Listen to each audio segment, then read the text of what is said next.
Good evening, and welcome back to Ace Attorney.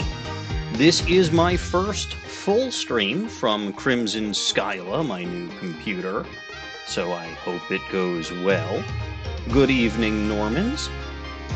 Anyone who is watching, including you Normans, please let me know if anything catastrophic happens, if volume or audio or anything goes kersplat or sideways. I did some testing yesterday and everything seemed to be fine, but I do suspect that there may be one or two hitches that we encounter along the way. Still, I do believe that this is going to be a fairly large quality of life improvement. Hopefully. I mean, it already is for me because holy fuck, the screen size, like the new monitor that I have, even though it's just the one at the moment, is much bigger than my laptop monitor, and the resolution is so much better. So, that being said, we're here in the final case of Apollo Justice, and we were talking about something, guy being an expert forger, and we had somebody named Brushel, Spark Brushel, or what have you, causing mischief and problems with his testimony. And I seem to recall that I am one testimony or so away from the to be continued, but there's also a lot of shit that's going to happen before then, at least according to DawningWinds. So, let's figure out if this guy committed suicide or if there's another explanation. I know there was some poison, it was slow-acting poison, something about mailing a suicide letter. We'll get there when we get there. It was 2 weeks ago. I'm sure nobody remembers what's going on. Witness testimony. The interview. A recap. The only other person in the studio that night was the defendant. It was Vera who poured the coffee. She's admitted as much herself. The only thing that touched Drew's lips during that interview was the mug. And nothing left that studio after he died. Nothing. Hello, Joe! I don't know if you know this, but this is my first full stream from my brand new gaming PC. I got myself a Skytech Azure 3, I named her Crimson Skyla, and I spent some time over the weekend, when I wasn't dealing with a migraine, getting her all set up, and had a test stream yesterday. Things seem to be going okay. But just, I mean, I guess confirmation. Can you all, okay, I guess Joe's message says that you all hear me. Yes, Skyla, because it's a Skytech computer, and Skyla, the gym leader, is in fact a cute redhead.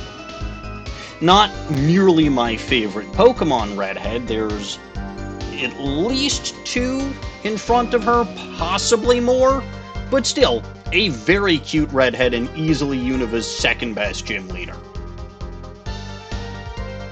Anyway, and nothing left the studio after he died. Nothing. So much for your theory that he mailed out a suicide note. Clearly, the only one who could have poisoned him was his daughter. In my testimony, clear, succinct, and without room for doubt. Ah, shucks. You really think so? I believe this clarifies the situation that night. Very well, Mr. Justice, you may begin your final cross-examination. Skyla's good, Joe. I'm not saying she's bad. I'm just saying as far as the redhead department goes, she's got a lot of competition. Not the least of which is Yoko, who's back on my streaming table where she belongs. Hi, Yoko. Right. I still have one trump card left to play. I don't remember what that is, so let me check my court record. Okay, attorney's badge, magic show ticket, Grammar Yay envelope, Vera's card, the coffee cup. Yeah, I played that one already. The hidden painting I played, the red envelope I played. Letterbox was empty. Okay, the tiny frame. That's probably the trump card I have to play. That makes about as much sense as anything. Alright, let's begin. And I won't let this trial end until I use it. But first, we must press all of the buttons. Except the minus button. Dawning will be upset if I do that, and I do suspect she'll be here at some point this evening. Yeah, we saw this already, so press. Hold it! But that doesn't prove Vera poisoned it. Objection! How many times have we heard that one, Herr Forehead? The poison reached its victim via that coffee mug. And from where did that coffee come, Exclamation mark. Not to beat the dead horse again and again, but perhaps you could fill us in. Stop killing Yandere-chan. Or stop trying to kill her. I don't think you could even if you tried. Seriously.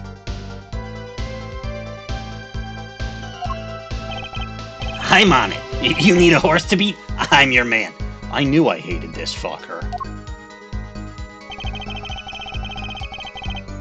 Press. And you witnessed her pouring the coffee. Of course I didn't witness it. When she came in with that tray, the coffee was already poured and steaming. Let us not forget, the defendant has admitted to pouring the coffee herself. I heard her statement. I poured, I served, and I killed. What? That last part was just a little joke. Stop flirting in the courtroom, you two! I don't think I'm going to get anywhere with this coffee mug. I need to find another weak spot in this case. Press. You're sure about that? Well, to be really precise, I was busy gobbling mint candies the whole time. One of those candies might have been poisoned. Objection. Yet at the time of the autopsy, no fresh fragrance of mint filled the room. And no mint residue was found. Not that exclamation mark. It was a long shot anyway. Don't tell me you're still trying to prove this. You think the victim ate, drank, or otherwise ingested something other than coffee? Well, Mr. Justice, if you have some proof, possibility is there, I can feel it, just maybe not prove it, not yet, and possibility isn't going to cut it, not now. Mr. Misham ingested that other poison via a route other than coffee. Okay, I know where this has to go. Because we found a little not postage stamp, postage stamp sized frame, actually. But I'm going to say not yet, because I have to, it can't be proven. I do believe our little forehead is growing up. Petey, he likes a rash, useful forehead best. Stop flirting in the courtroom! Seriously. Klavier, be a little more professional. Wait, who the fuck am I kidding? This is Ace Attorney. Another hole in this case that needs plugging before I can prove anything. But first things first, I'd better uncover a weak spot before I try to strike again. On with the cross-examination! Alright, the Snowy says spin, spin. So, let us have it.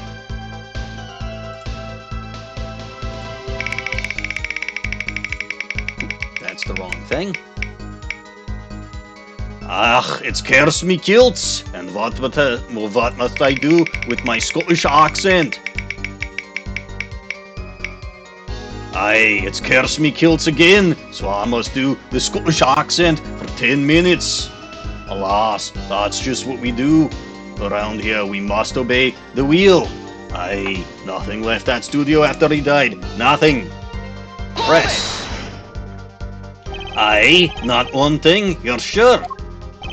Aye, sure as sure can be. Well, with one exception. One exception? What are you talking about? That's one big hole in your statement there, laddie. The journalist Spark Russell does interview, leave studio, end quote. Aye, Emolga Brine, I apologise for that. Automod is a pain in the arse. But yes, Klavier and Apollo are in fact gay. Or at least bisexual. I'm pretty sure Klavier has an interest in women. I don't know about Apollo, though. Anyway, this joker's trying to make a joke out of the proceedings. Come on, it's a joke. Get it? Aye, not funny, I know, but still. Did something leave the studio that night? Why does that sound familiar? Where have I heard something like that before? Now that we've proven our witness is a comedian of sorts, I'd like to turn to our defense attorney before returning to the testimony. Do you have any idea what, if anything, might have left the studio that night? I suppose it could be the item on the picture frame, but alas, I'm just going to say not a thing at the moment. I cannot think of a single thing. If anything did leave, wouldn't Mr. Brushel have noticed? That I would. Nary a thing left, save myself, of course. Say that again and you'll be held in contempt of court. Let's get back to the cross-examination then. Alas, I shall press on this last statement. You say clearly as though it were obvious. But this claim that the defendant poisoned the victim is merely conjecture. You can prove it. Yes, well, you see, in my business, it's all about making the most ridiculous things sound right. A bad habit, I know.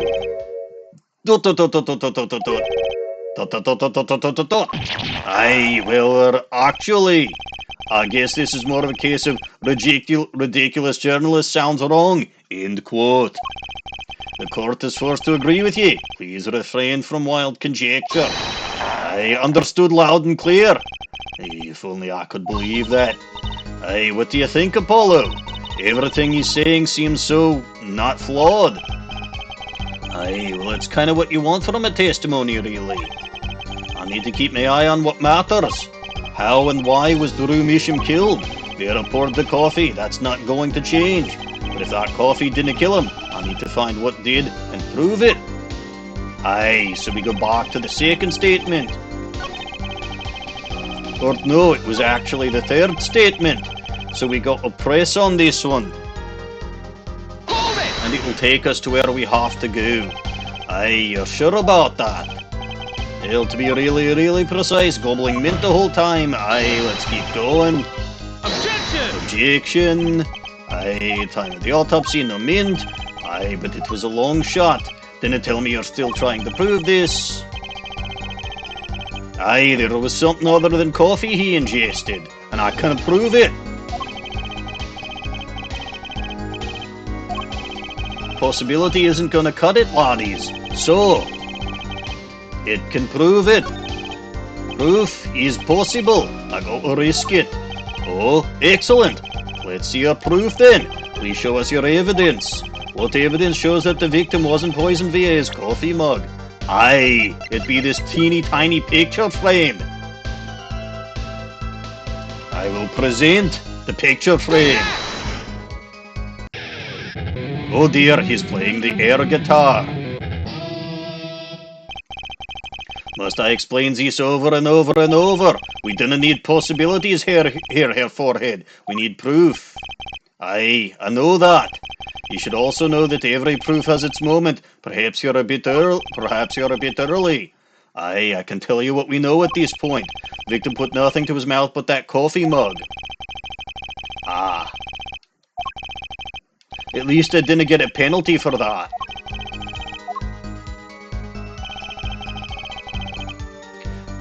Here we go. This might be where I have to... So this is just one of those stupid farfel munching things where I got to prove something in one direction. But then it's on a later statement and then I have to loop back to a previous statement. I fucking hate when they pull this shite. But okay, let's press on this statement.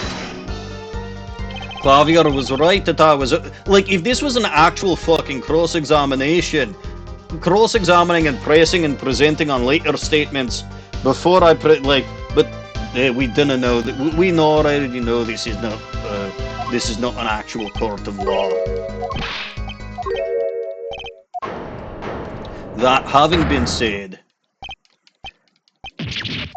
this guy is a terrible joker, and I will mention that we did in fact have something leave the studio. The studio. I have just one thing. I think one thing might very well have left the studio that night, actually. A certain something that has vanished from the crime scene. By which you mean something other than our witness. Then tell me, Drew Misham. Believe me, any comic relief I may provide is entirely unintentional. Speak for yourself, Apollo. I personally enjoy providing comic relief. Aye, then let's see what you've got for us, Mr. Justice. Aye, well, this thing wasn't at the scene of the crime, so I cannot show it to you. But I do have evidence that shows how it could have been taken from the scene. Aye, this be the tiny frame. Take that!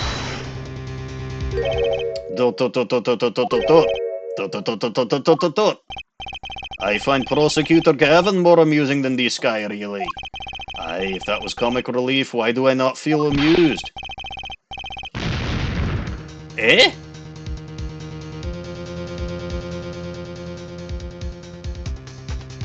I didn't understand. I didn't understand what this game wants from me.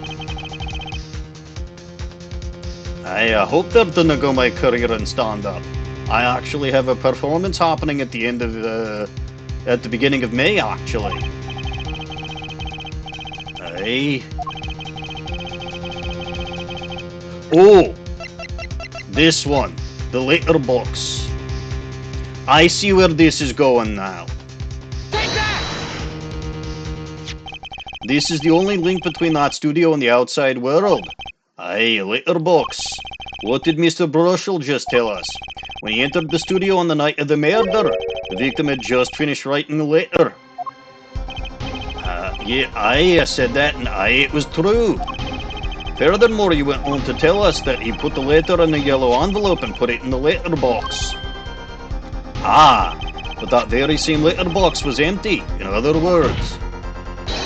That night, the yellow envelope disappeared. Objection! Ah, yes, intriguing. So an envelope has disappeared from the scene of the crime. Of course, this changes nothing. Eh? Aye, he has a point, Mr. Justice. What we're trying to figure out here is how the poison got into Mr. Misham. Is it really that important that this envelope the witness says... Is it really important that this envelope the witness says he saw disappeared? Aye, well, if it did disappear, then something did leave the studio that night. That seems very important to me. Aye, very well, then the witness will add this to his testimony. Aye, you got it. I still think this fails to change anything here, Forehead. I wouldn't be so sure. A letter disappeared from the crime scene that night. And if a letter disappeared from the crime scene that night, it might have just been... a rhyme scene. Or perhaps a crime scene. Or perhaps just obscene. No, that would be adding in a couple of letters. Aye, this is exactly the opening I've been hoping for. Aye, so I'll praise you on this statement. Hold it! Nothing could be more serious than an envelope disappearing from that studio, and you were hiding that fact from us. Actually, I didn't argue with the possibility that a letter disappeared from that studio. But Herr Forehead, isn't there a much more serious question before us? Aye, how Mr. Misham was poisoned, I understand. But Brushel's testimony has changed, which means the facts of the case have too. what he's told us means something entirely different now, I'm starting to think. Aye, let us keep thinking, Apollo. Your head's not on fire, so I know you're not thinking hard enough. Aye, so we'll go back to...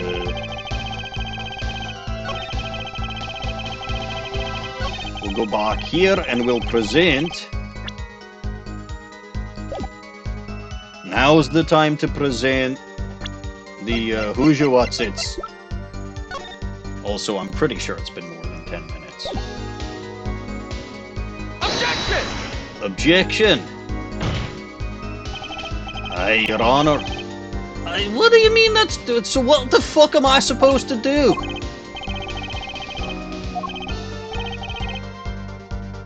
Oh, I see.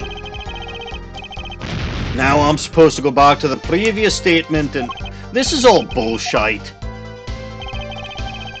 This is all complete bullshit.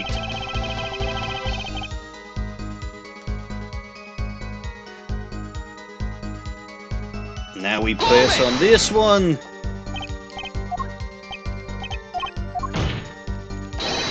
Objection! Look, the way you have to do this is such abso-fucking-lute nonsense. It's absolute nonsense.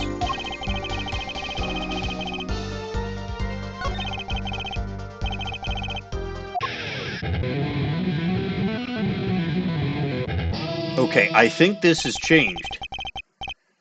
You do understand what we need, ja? Proof her forehead. Not... Of course, and Prosecutor Gavin, I hope you understand. I'm ready to give you that proof. What did you say? I have proof of the disappearing envelope. I saw him writing a letter, I did! Which was picked up by the mailman, I assume. Of course, which means that envelope had a stamp on it. Stamp? Ah! As we all know, stamps come with dried glue on the back. In order to use the glue, you have to wet it by licking the stamp. This is such fucking bullshit how they make you do this. Objection. Feh. No one we're talking to actually leaks stamps in this day and age. Objection. Even if you wanted to talk to him, you couldn't. He's kinda dead after all. Objection! Objection. Okay, so he licked the stamp. But wait. How does that explain the troquinine on the rim of the coffee mug? Objection! Objection! If he licked the back of a poison stamp, the poison would get on his tongue, yes? What would then happen if he put the coffee mug to his mouth? Exclamation mark. Those traces on the mug weren't the killer's doing, it was the other way around. What? The coffee mug didn't poison Mr. Misham. Mr. Misham poisoned the coffee mug himself. Aha! What? Order. What the fuck are you talking about? But that doesn't... Does it? Recall, if you would, atroquinine is a slow-acting poison, yes? The poison entered his body when he put the stamp on that envelope. But his time wasn't up until the very moment he touched his lips to that cup of joe. Joe, it's you!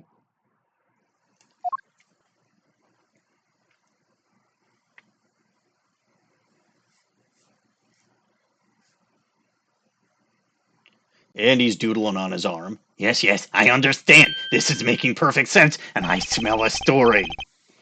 You have something to add, Mr. Broschel? Uh-oh. His nose is picking up another scent. As I believe I mentioned earlier. Well, that's the thing, see. After he put his letter in that envelope, Mr. Misham sat there searching his desk drawer for something. Yes, a stamp. A so-called postage stamp. End quote. But you know, I don't seem to remember him ever finding one. Maybe he'd just run out? Incidentally, we searched the desk drawer at the scene of the crime. There were no stamps, not a single one. Ah, ... exclamation mark. That does pose a problem. How will you prove that the stamp was coded? Well, I can fucking do that. It's the goddamn tiny Hoojamawatsits that I've been trying to present for the last 15 minutes. Actually, I'm glad no other stamps were found. It makes proving the stamp he used was poison very possible. Good show, good show. You can't even prove it was a stamp at the scene in the first place. Well, let's hear what the defense has to say anyway. Where's your... Okay, here we fucking go. Take that! About fucking time.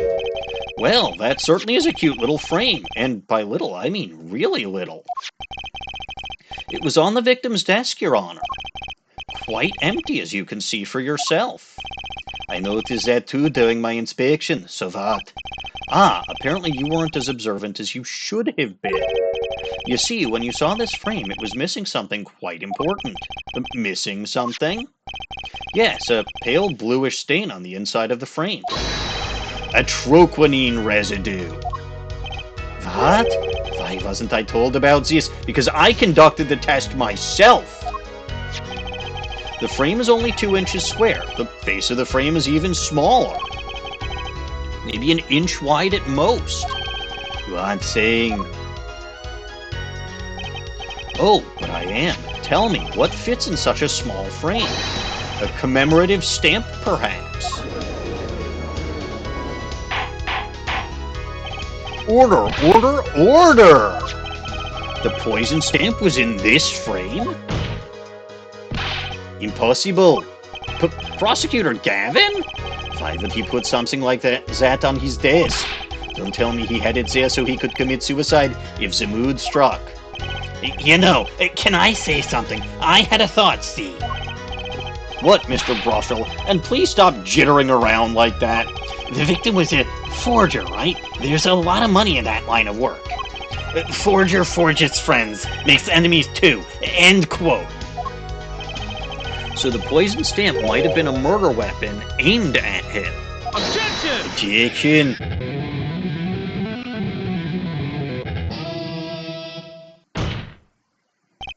Oh, rich. That is very rich. Leave the ridiculous flights of fancy to the governor's song lyrics, please. Finally, something we agree on. The stamp was a murder weapon? Nonsense. Murder is a simple business. Who would go to such lengths? No one. Klavier, Bubba. This is 4 cases into the 4th game of the franchise. Way to fucking tell me you're new to the franchise without actually explicitly saying you're new to the franchise. Let me tell you a story of one Manfred von Karma and the lengths that he went to commit murder. Let me then follow up with a story about one Mimi Meanie and the lengths she went to get Dr. Turner Gray to commit suicide. Let me then tell you the lengths that a certain Dahlia Hawthorne went to try to murder one Maya Fey, even after she was dead. My dear friend, this is the stupidest question I have seen in Ace Attorney. At least this far into the game. Or at least this far into the franchise. Am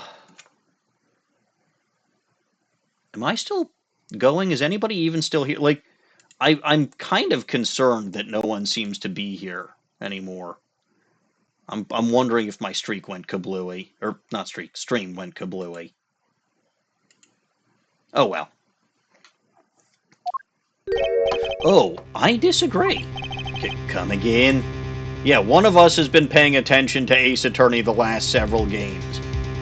Also, please don't tell Apollo to come again, Klavier. Once is more than well, okay, maybe not, but... Recall, if you would, the victim's reclusive lifestyle. Drew Misham hid from the world. He avoided meetings. His only contact with the outside world was the mail. The mail? Now, if you wanted to kill someone you couldn't meet, but you knew read letters, a stamp would be the perfect weapon. Ridiculous. There's your proof. I want proof. Show us evidence that this poison stamp was sent to him as a murder weapon. I might not have evidence, per se, but things are finally starting to come together. What is it, Apollo? Your fists are trembling. I think I know what happened. I don't believe it, but I can see it. I think I know how Mr. Misham was killed. Well, fill us in, Mr. Justice. A certain piece of evidence points to the truth, Your Honor. Oh, Jesus fucking Christ. I can show you how someone with the intent to kill Mr. Misham sent Mr. Misham the stamp of death. No, I can't.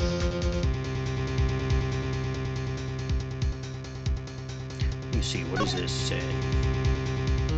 Please send a receipt once you've confirmed your transfer. Oh, yes, this one. Sign the papers and send in the enclosed envelope with the enclosed stamp within 3 days. I need not remind you to speak of this to no one. So it is this one. Probably. Take that! Isn't this the envelope, the one from 7 years ago? Think about the text of this letter again. Mr. Drew Misham, I've deposited $100,000 into the designated account. Please send receipt once you've confirmed the transfer. There were 2 pages in the envelope. This is page 1. Sign the papers and send in the enclosed envelope with the enclosed stamp within 3 days. I need not remind you to speak of this to no one. And this is page 2. I want to draw your attention to one phrase in particular.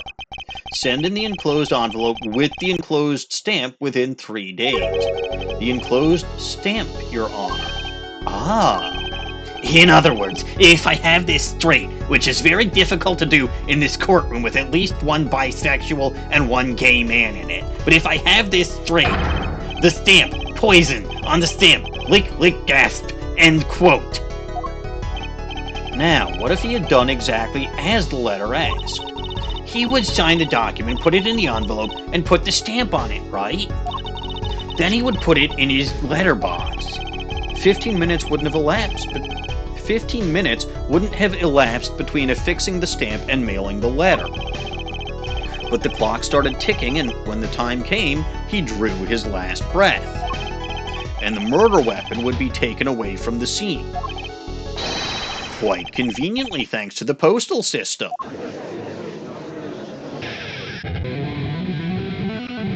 And Klavier is going to point out what the fuck is this 7-year-old stamp doing here? Or how can you prove that a 7-year-old... Yeah. Such a splendid imagination you have here, forehead. Dot, dot, dot, dot, dot, dot, dot, dot. Let me confirm one thing with you, if I might. So this poison stamp was inside this envelope from 7 years ago, Ja? Is that what you'd have us believe? Really? Well... It is just a little bit of a stretch, but there is the possibility. Yes, a very small possibility.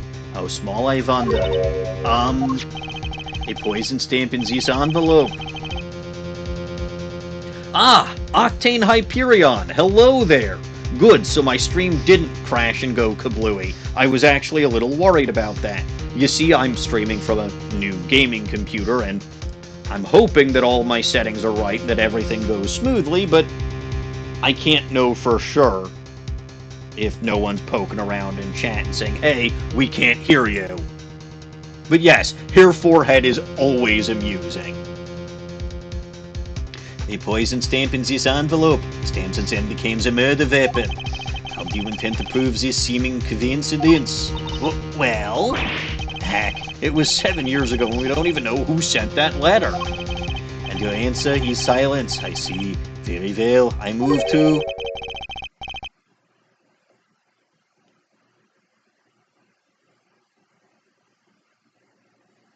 Who the heck is this?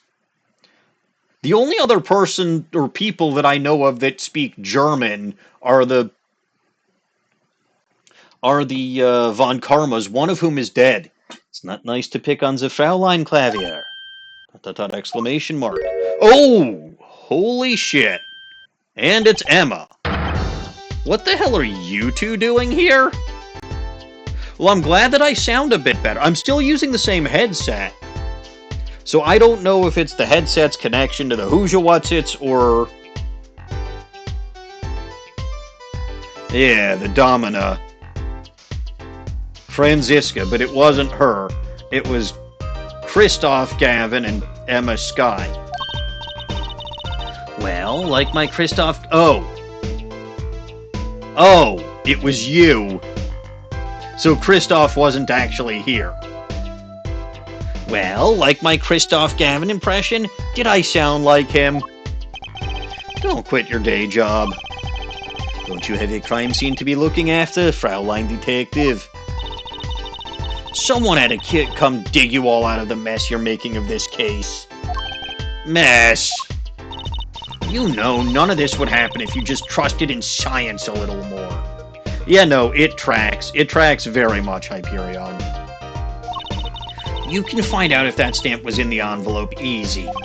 Here to explain yourself, Fraulein Detective. Glare at me all you want, but science is on my side. I'm the science goblin, and science is always on my side. It's all in the residue, right? That's right, the poison detection spray. Produce the red envelope at once. You can open it on the authority of the court. Spray it. Spray the reagent. Can I get to the second envelope? Or second page? Oh, top. Well, would you look at that? No mistaking it. That's a troquinine residue. I don't believe it. A murder weapon from the past. Now, 7 years later, it bears its fangs at last. Objection! Objection. Absolutely outrageous. Tell me why. Why didn't this murder take place 7 years ago? Well, it was probably a commemorative stamp that the guy didn't want to use, so he just used a regular fucking stamp to send whatever it was that he needed to send. And then when he was out of stamps, he finally had to use this one. But yes, we found the stamp. There's one possibility. Maybe Mr. Misham figured it out. Figured what out? He realized that the person who sent this letter wanted him dead. So he sent his reply with a different stamp. And put his decisive evidence in a frame? Hold it! You're still here? Can I make a statement here on the record? I, Spark Razor Toothbrush'll claim this scoop as mine. Drew Misham killed in cold blood by sender of 7-year-old letter. End quote. No, maybe something more succinct. Star falls after 7-year delay. End quote. Order. Shut the fuck up, you asshole.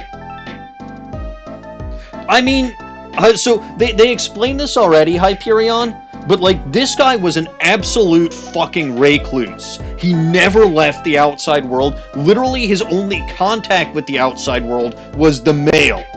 Like, he dropped letters in his letterbox, and he received letters from the mail. So literally, the only fucking way to kill him was via the mail.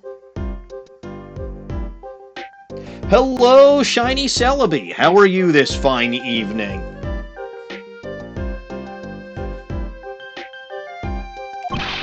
I see no room for further argument here. Though I admit this is all coming as quite a shock. To think that the murder weapon reached his mouth after 7 years. Stamp his ticket straight to afterlife. End quote.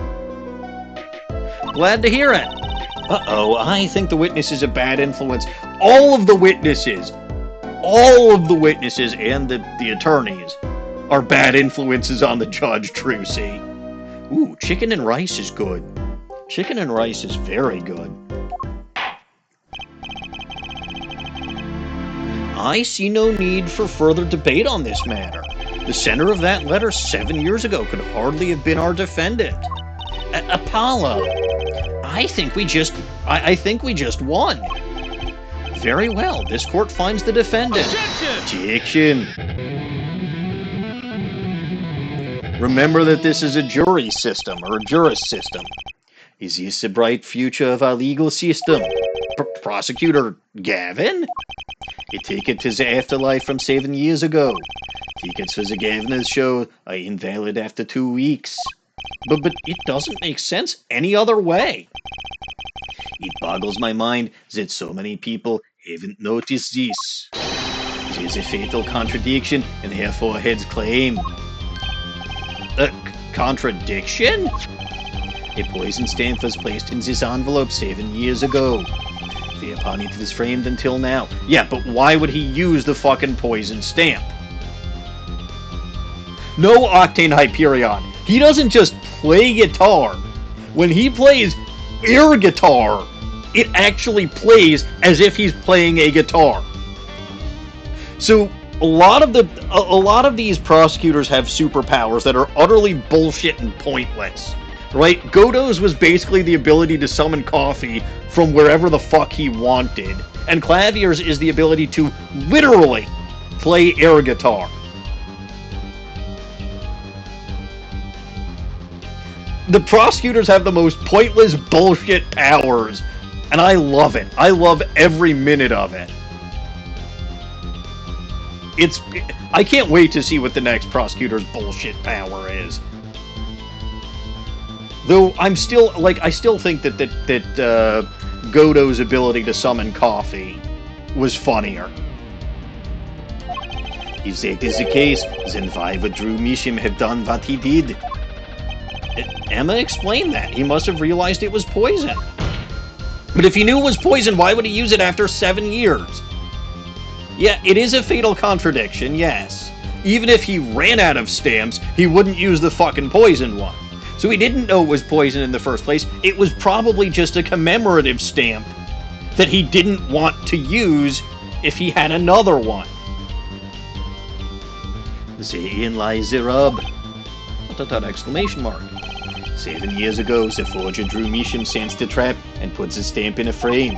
I do not debate this, but this begs the question, why 7 years later did he use that stamp on the night of the murder? Ah. Surely you don't mean to suggest that Mr. Misham simply forgot, or he wanted to actually commit suicide. He puts a murder weapon in a frame on his desk for 7 years and forgot? You expect us to believe he springs a trap on himself?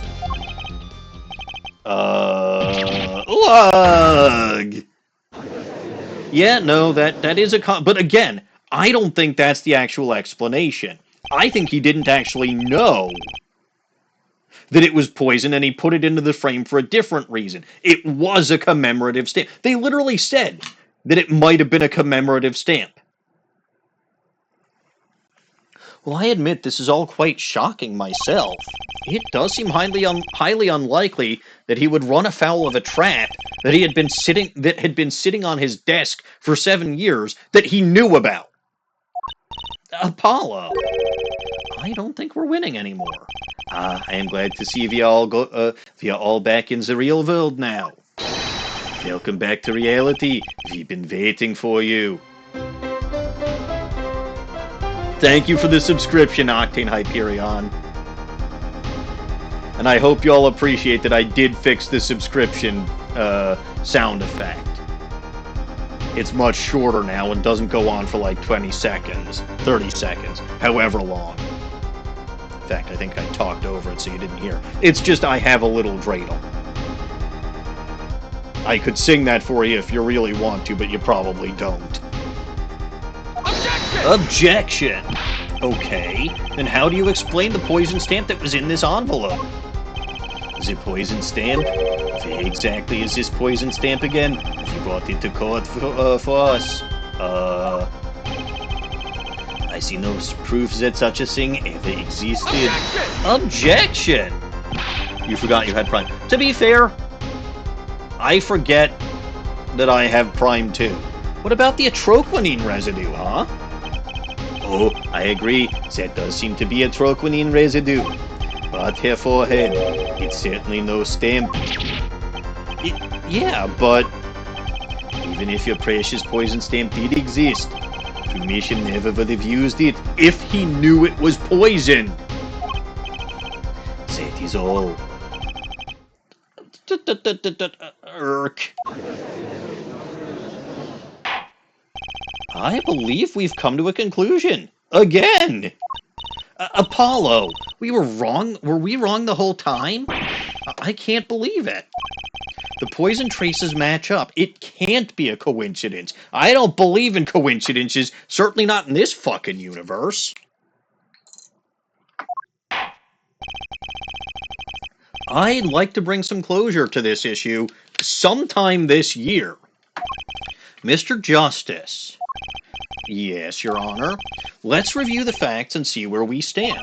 7 years ago, Drew Misham received a red envelope. There were traces of the poison atroquinine on the document inside that envelope. A similar trace was also found at the crime scene on this tiny picture frame.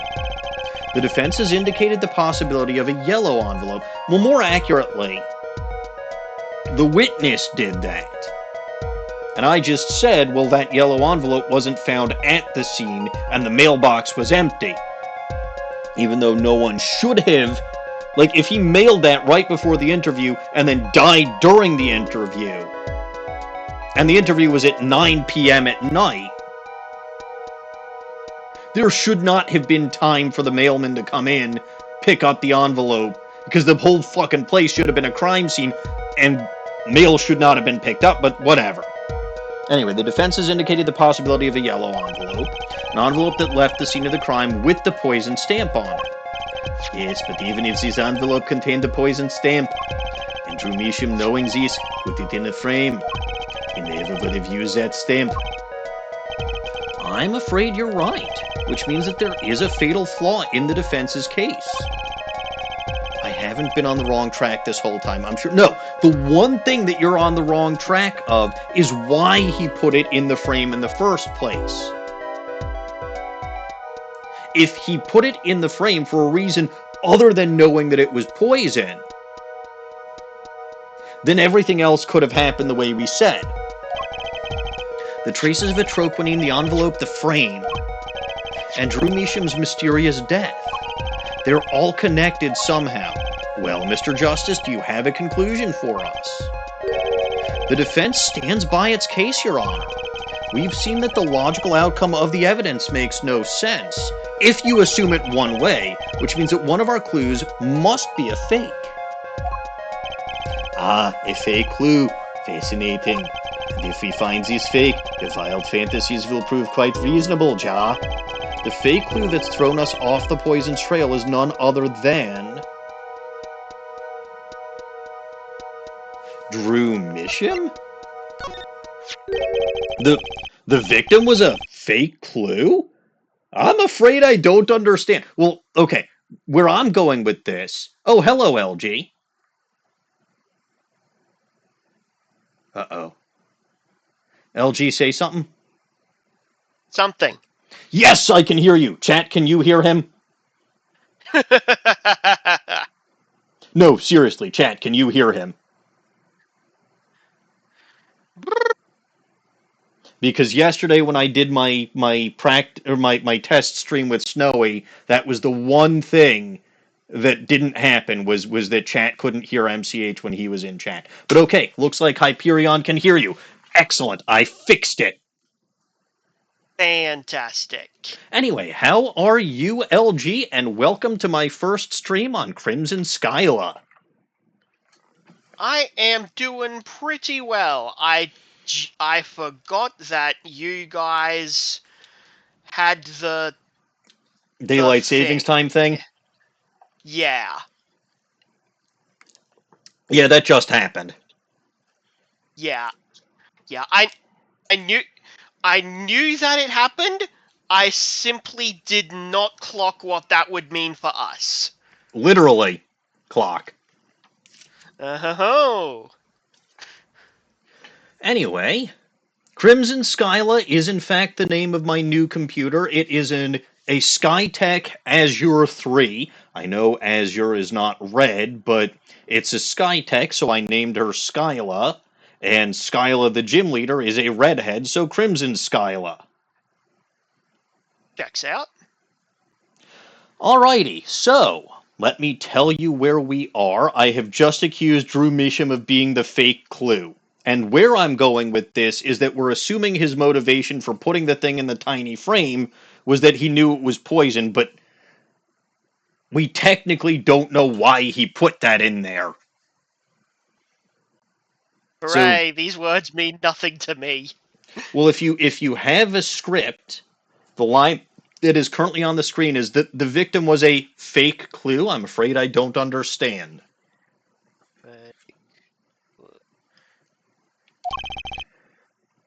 I'll explain. Okay, yes. Yeah, see, Yes, I'm there. I figured that would help you. Anyway, we have an envelope, a frame, and a mug linked by poison. That all makes sense. What doesn't make sense is the victim himself. Objection! Congratulations! You've completely lost me. So the fake evidence is none other than the master of fake himself, the forger? It makes a good story, I'll give you that. The fake clue. Fakes, forgeries. Ah! I know that face. That's the I just had an idea face. I can tell because your hair is on fire. I don't know if I'm right, but I'm going with it anyway. Yeah, sounds about right. What if our forger is the fake?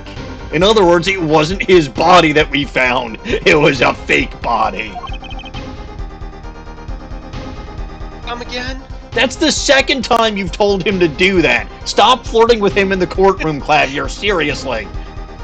Never. 7 years ago, our forger sniffed a trap and stepped aside. 7 years passed. Now the forger stumbles into the very same trap and dies.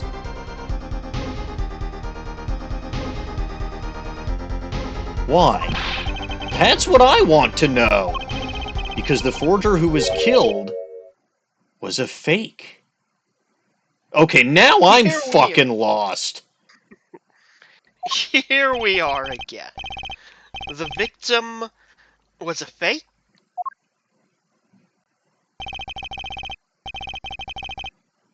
Yes, you think of the Homer Simpson saying, I am so smart, as Marty, as he burns his high school diploma. Yes. Anyway, one forger smelled the trap, one forger fell into the trap. That's two forgers, and one of them was a fake. What? What? LG, I'm confused. This went in a completely different direction. I'm also confused. I have no idea. Basically anything that's happened. Yeah, no, I getcha. But Emolga Brine, it's really just Apollo and Klavier that flirt. Some people say that it's Phoenix and Lost as Edgeworth, but no. I already have determined that the one for Phoenix, and the only one for Phoenix, is Iris. And of course, Iris Phoenix tops apparently that one. does not agree. Phoenix is wrong. He's been wrong about everything. And like I said, the one who tops in that relationship is, of course, Iris. But as for this one, I really don't know, Hyperion. I don't know enough about either character, although it tends to seem like Klavier's the one in charge in the courtroom. Which probably means behind closed doors they reverse the roles. But what do I know? Anyway, that's two forgers, and one of them was a fake. Order, order, order! So are you telling us that Drew Misham, the victim, was a fake? Well, if he was the fake, who was the real forger? You better not be claiming there was some kind of switcheroo.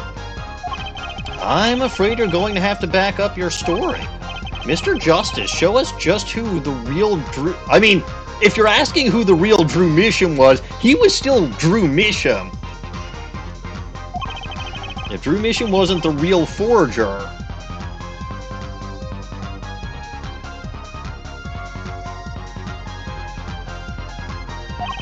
There's only one other person it could have been. Understood, Your Honor. Forger Drew Misham was himself a forgery. The real okay, yeah. Because if they were actually asking who the real Drew Misham was, it's Drew Misham. He's still himself, but the actual forger was Vera. Take that! There can only be one explanation, really. Fairy godparents! Wait, wrong franchise. The real identity of the forger known as Drew Misham is none other than his only daughter, Vera Misham.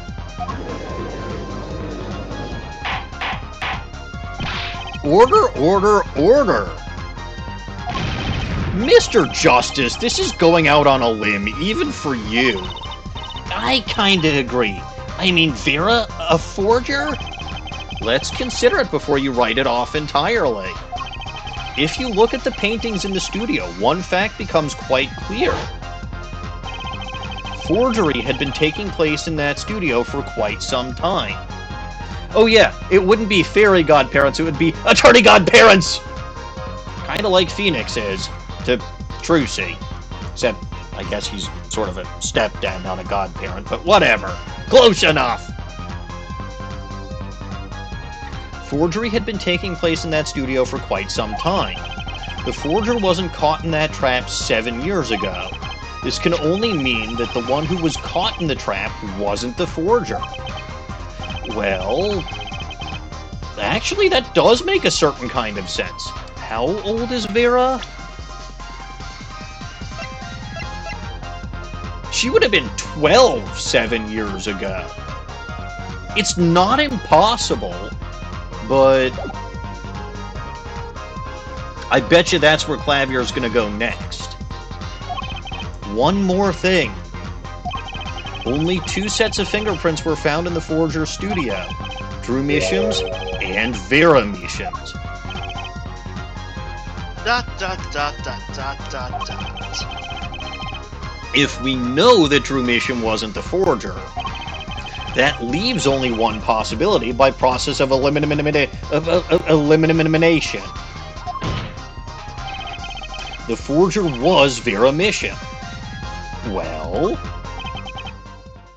Dot, dot, dot, dot, dot, dot. Air guitar. Fascinating. God, I love his air guitar playing. It's so cool. It really is. Hi, Vera.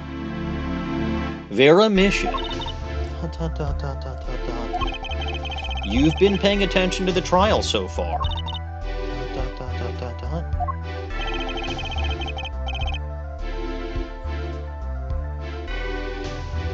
Let's just ask her and be done with it, shall we? Who are you? Who is the forger? Drew Misham. Aww. Exclamation mark? This is worse than the guy who fucking speaks Wingding. Seriously, at least he spoke, even if I couldn't understand it. Phone, where the fuck did you get Hey Siri from that?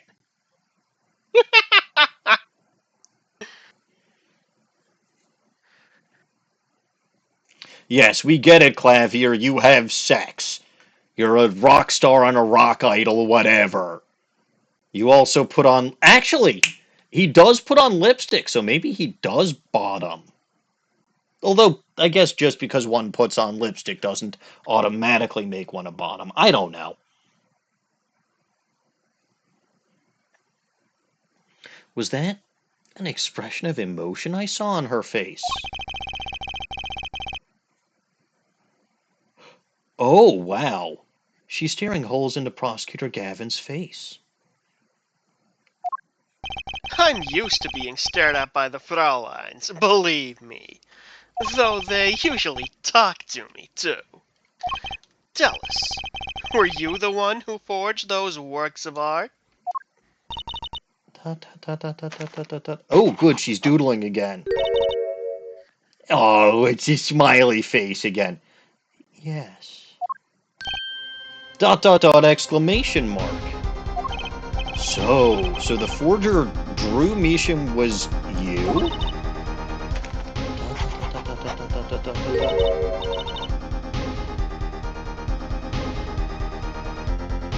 Is... Okay, I see the signature Misham. I see that... Is that supposed to be a face? What's wrong with that guy's eye? Whatever. Maybe that's a tear.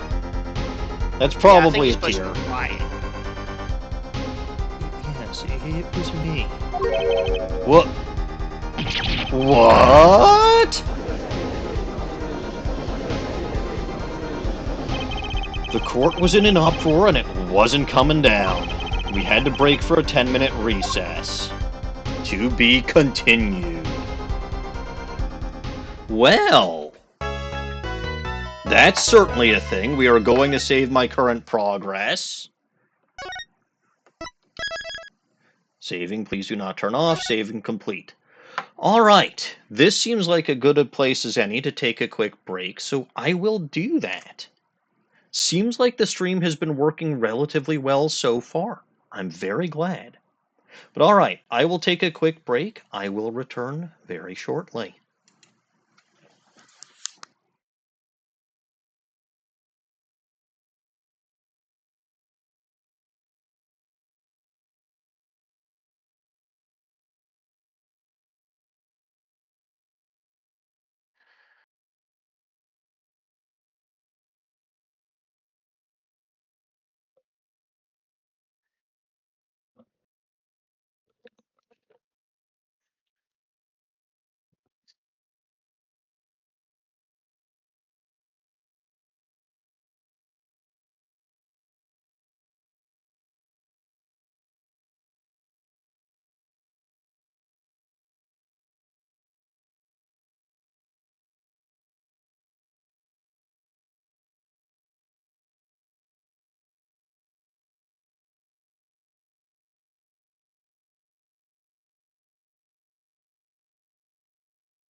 All right, that didn't take too long.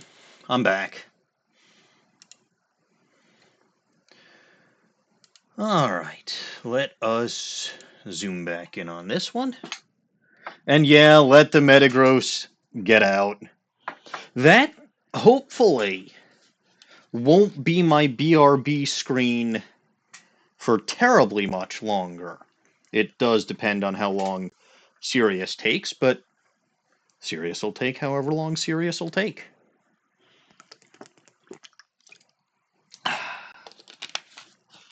All right, let's go back. Continue to the next chapter? Absolutely. October 8th, 1:24 p.m., District Court Defendant Lobby, no sixes. Okay. So, where exactly does this leave us, Apollo? Well, the Drew Misham who was killed wasn't the Drew Misham the forger, basically. Huh? Well, then who was he? Well, he was actually... doing her nails. It's a tiny goblin. Goblin! Hello, Dawning. Uh-oh. I think her mic settings might be a little off. Mm-hmm. There we go. So you came in at a point that's actually going to be very convenient to trying to find where we are, because we're literally just starting the recess after it's revealed that Vera Misham was actually the forager. Okay, so that's gonna probably be in the middle. No, it's the Of this? beginning. I know, it was Oh. in the I can just search to be continued. Yes, you can. No, I can't.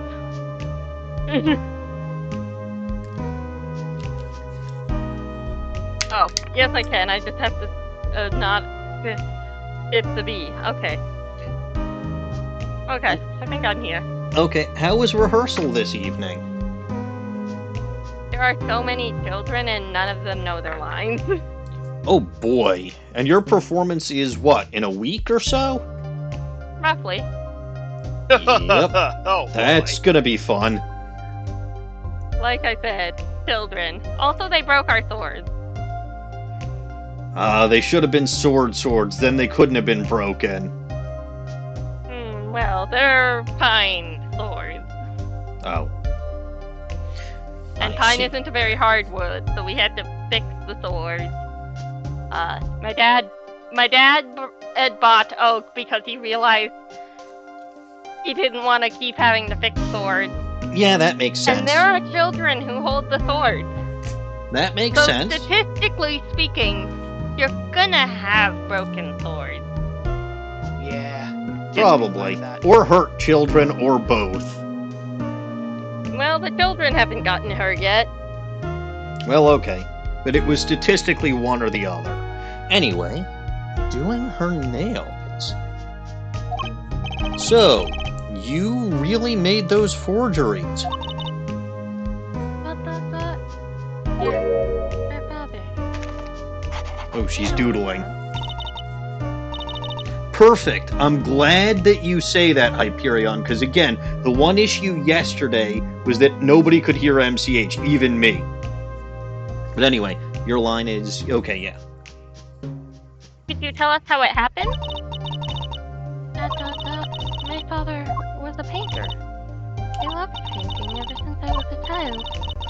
One day, father sighed in me. He saw that I had the talent. The talent? For making forgeries?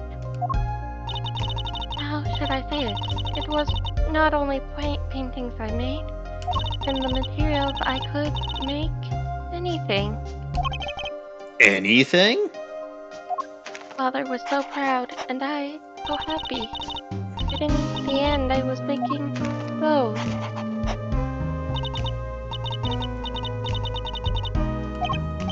Forgeries. I've never had a good constitution, nor personality.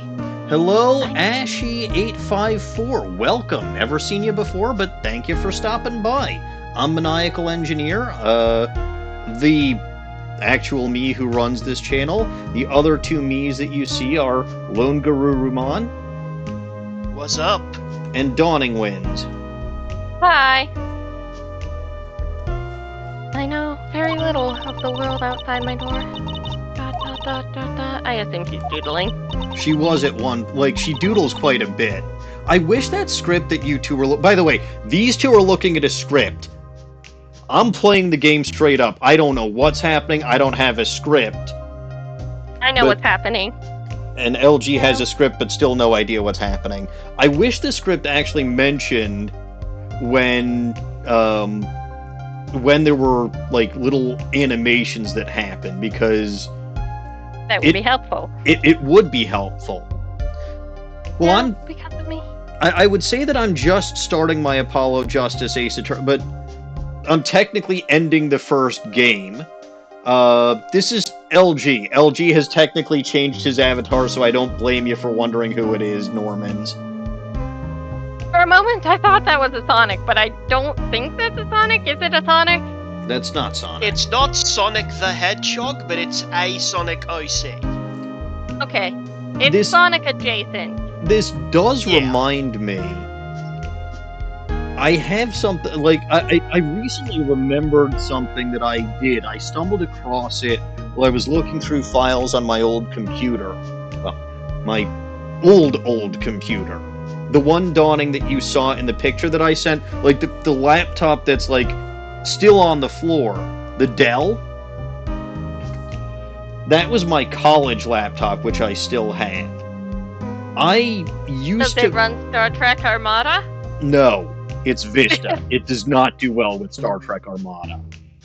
But anyway, so I used to make fake Yu-Gi-Oh cards. Like, there were Yu-Gi-Oh card generators.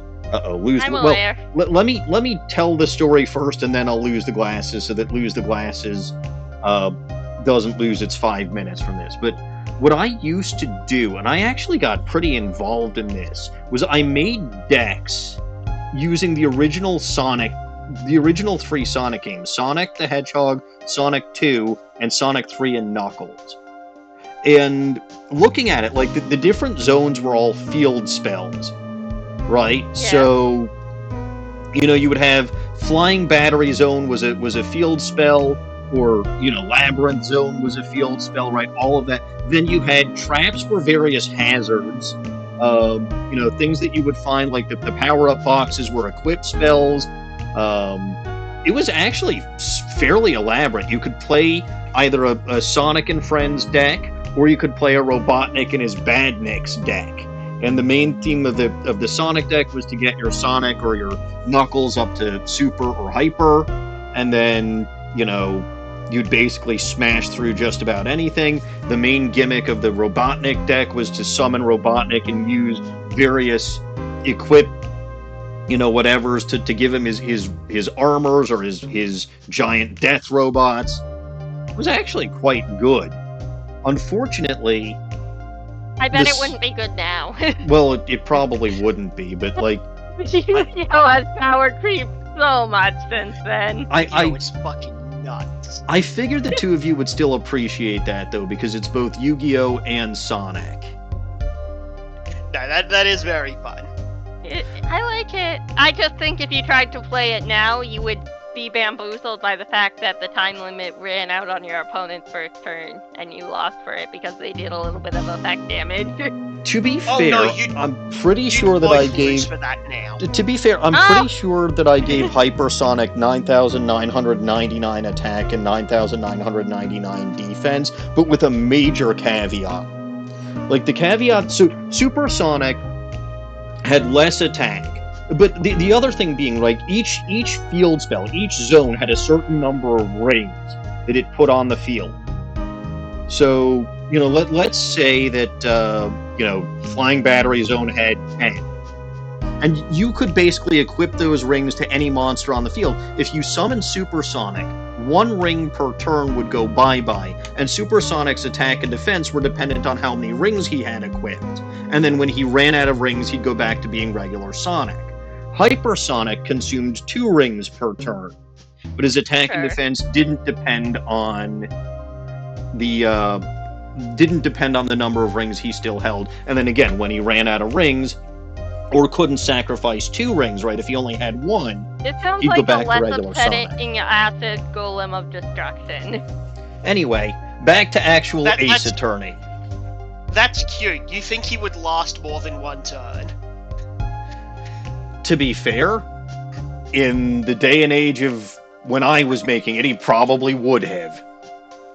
He sounds like a less upsetting acid golem of destruction. Acid Golem doesn't make sense.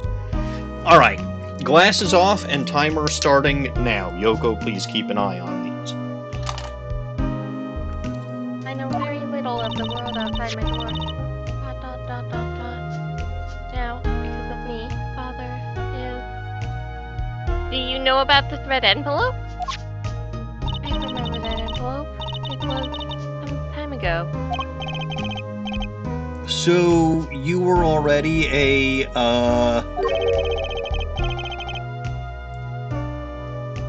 you were already creating your works back then? God, I love this larger monitor. I started when I was only 12 years old. So, the one who figured out the stamp was... Uh-oh. Bailiff.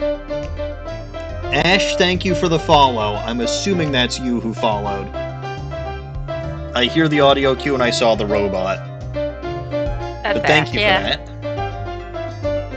that. Bailiff, and as we recall, Bailiff in this game is Mike Makins. Oh. Sorry, I didn't even get to that line. Mr. Justice, it's time. To the courtroom, please! Right. Out of time. Wait, Vera, just one more thing, please. Those 3 paintings in the studio. I painted those as part of my work. Right. See, we checked them out and we saw what was underneath. We saw the rest of sketches under the 3 unfinished paintings. I see. ... Mr. Justice? Yes? Father. I know of you. Of both of you. Your... late father? He was watching, gathering information. Oh dear. All about the Wright and Co. law offices. Ah, but we're not that anymore. Oh, lately, we're not just doing law. Yes, you do best. Back to amuse and play piano. Well, they're not really gags. Yet my father heard you had been into the legal business. How pleased he was. Who was Mr. Misham? How am I supposed to know? This is all very confusiomigating. What if he was Daddy's daddy? Judging from the relative ages involved, I'd say it's highly unlikely, but we never did meet Phoenix's dad, so it's not impossible. How old was he? Let me see. Well, I'll pull up the court record and you tell me.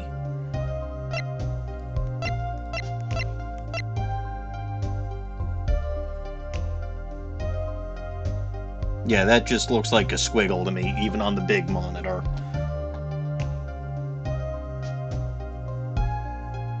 He was 52. It's not out of the question. He could have had his first kid when he's 19.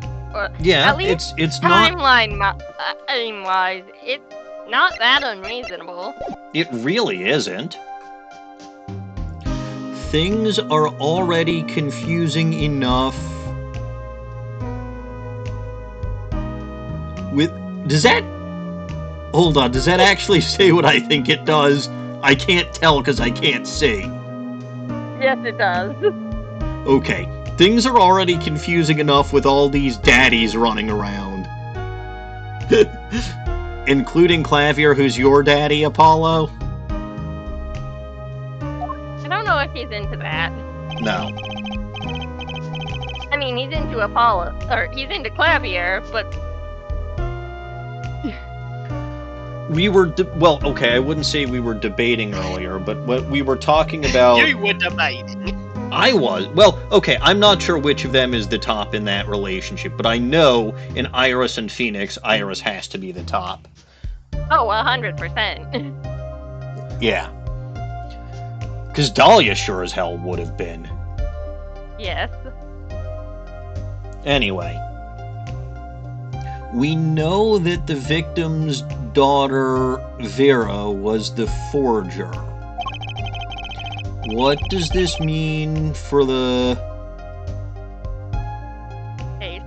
case? Guess we're about to find out.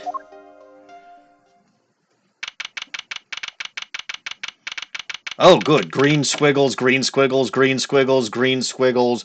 I'm assuming that it's district court, courtroom number... Whatever courtroom we're in, whatever time it is, whatever day it is. What number is that? That kind of looks like a G. It's yeah, not a courtroom G. number G. I guess in terms of letters you could call the number, he's not the farthest off. No, because Yeah, 1G no, is I'll give 1,000. him that. It's an actual letter that could be a number, which a lot more letters could be numbers if you think about it. Suppose. Well, I and V and L and M and C are all Roman numerals. I'm aware. Then you've got E, which is a mathematical constant. You've Yeah. got G, which is slang for 1,000. As is K. As is K. Why do we need 2 letters to say 1,000? One of them should get a different number to represent. I have to say, so G is short for grand, like 1 grand, which is 1,000. K, I'm guessing, is like, yeah, is the kilo prefix, like a kilobuck, which would be $1,000. I don't know. I think it's been 5 minutes. Can I put my glasses back on yet, or no? I haven't been watching the clock. Lone, have you been watching the clock? Absolutely not. We should start again just to be sure. Dawning, I will remind you, you have 2 little goblin nose vests. I will use them efficiently. Yeah. Probably. Alright. Court is now back in session.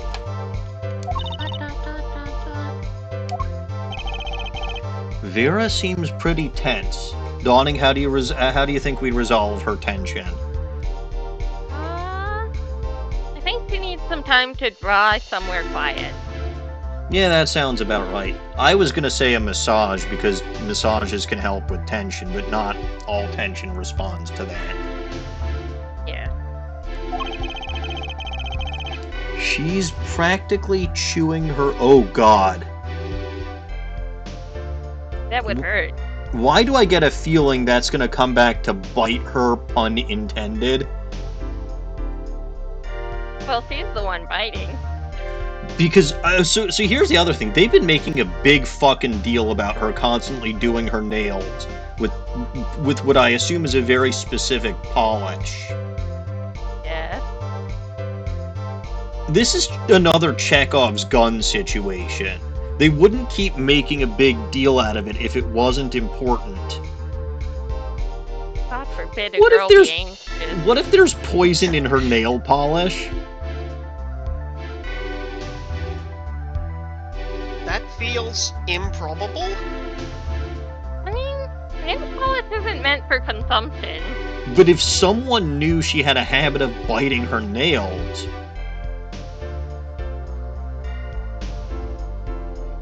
And you don't need a lot of atroquinine for this. I don't know, maybe I'm talking out of my ass, but they are making a big deal both out of the fact that she's constantly doing her nails and is biting them. As with... Hi, Ellie. As with the previous Hi, case... Oh, that's who the yellow squiggle is. Ellison, I can't see you. My glasses are off. Yoko is looking after them. But you did say you'd probably drop by, so thank you for dropping by, Ellison. But this is another Chekhov's gun situation, where they keep coming back to something and making a specific point, so it's going to become important one way or another. Maybe it's not the way that I'm thinking, but that's just one way that I could think of off the top of my head that connects the nail polish and the biting the nails. I mean, they're already connected by the fact that they're nails. Yes, They're but the like same name. how it could be relevant to the plot. Anyway, it's been 5 minutes, so I'm putting these back on, and I'm going to check what chat's had to say while I'm gone. Very little. Okay. So... Okay, yeah. It's okay. It was number 3, not number G. I figured it was. Look, if I've learned anything from Futurama, it's that a number between 1 and 3, not counting 1 or 3, can be the letter N. I guess. N is a common variable. No, not N, M. For macaroni. Yes, for macaroni. Oh, good. Ellison says that the stream quality is good. Yay! Thank you, Crimson Skyla. And she's like, the computer is actually cold. I was making a joke that you could probably cook an egg on my laptop while I was streaming. I don't think I was far off. That thing would get really hot while I was streaming. Damn. Anyway, I'm playing this. I bought the Ace Attorney and Apollo Justice trilogy on my Switch, so that's how I'm streaming this, but I guess you could play it on Xbox too. I'll check out your playthrough version of Apollo Justice. I also streamed, before I played this, I also streamed Ace Attorney, the Phoenix Wright trilogy. So I'll make a little plug for myself now because I can and it's my channel. You can take a look and find everything that I've streamed so far over on my YouTube channel, which is over there. So far, it's been Legend of Zelda Breath of the Wild, the entire Phoenix Wright Ace Attorney trilogy, Tears of the Kingdom, The Murder of Sonic the Hedgehog, a beta or a demo version of an in-depth game that one of my other friends, Midori Kawa, was working on. What was that called? Apothecary. Arcane Apothecary, which is a romance game, which is not my usual cup of tea, but I played that anyway. Also West of Loathing and Shadows over Loathing and Ghost Trick, which is made by the same people or person that made this game. And yes, Jay, that is a Dawning that you hear, and there's also a Lone Garurumon here. Hi, Jay. Howdy. And hello, Jay. Alright, let's get back to it.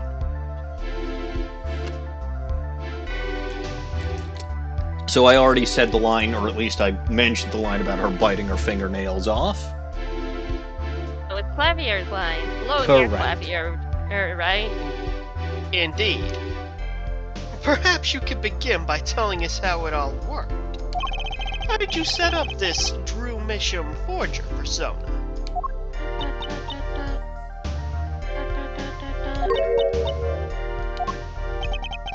There's that stare again.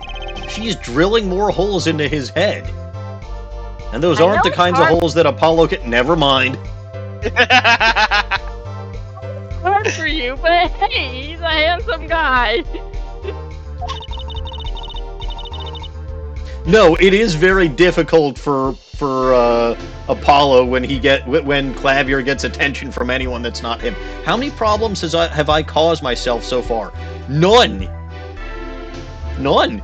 Just what you told me was Apollo. Go to Apollo's line. What? Oh. Yeah. Yeah. Yeah, it would be, wouldn't it? What's hard? You. You. Yeah. Yeah, that checks out. Anyway, very well, miss, if you would. Did you really make those detestable forgeries? Oh, look at her. Exclamation. Perhaps you'd rather answer my question. Were you the one who painted that painting? The remarkably similar one? I painted it. Dawning, you could be a little louder. But Vera's so quiet. I know she is, but like, if I can barely hear you, that's a problem. I painted it. Yeah, Father praised me quite highly for it. So, she was the one who made the forgeries. Yet, she did not wish to reveal the truth of their operation. So the victim was a stand-in, a decoy. To the world at large, he was the forger, not her. I've done a bad thing. I haven't I? Regardless, we need a little more information. About, for instance, this. ... Exclamation mark. Yes, that makes sense. You've seen this before, yeah? Yeah, it was in the a desk drawer. Very well, you may proceed with your testimony. Tell us everything you know about this envelope. Witness testimony. The red envelope. I created things and Father sold them.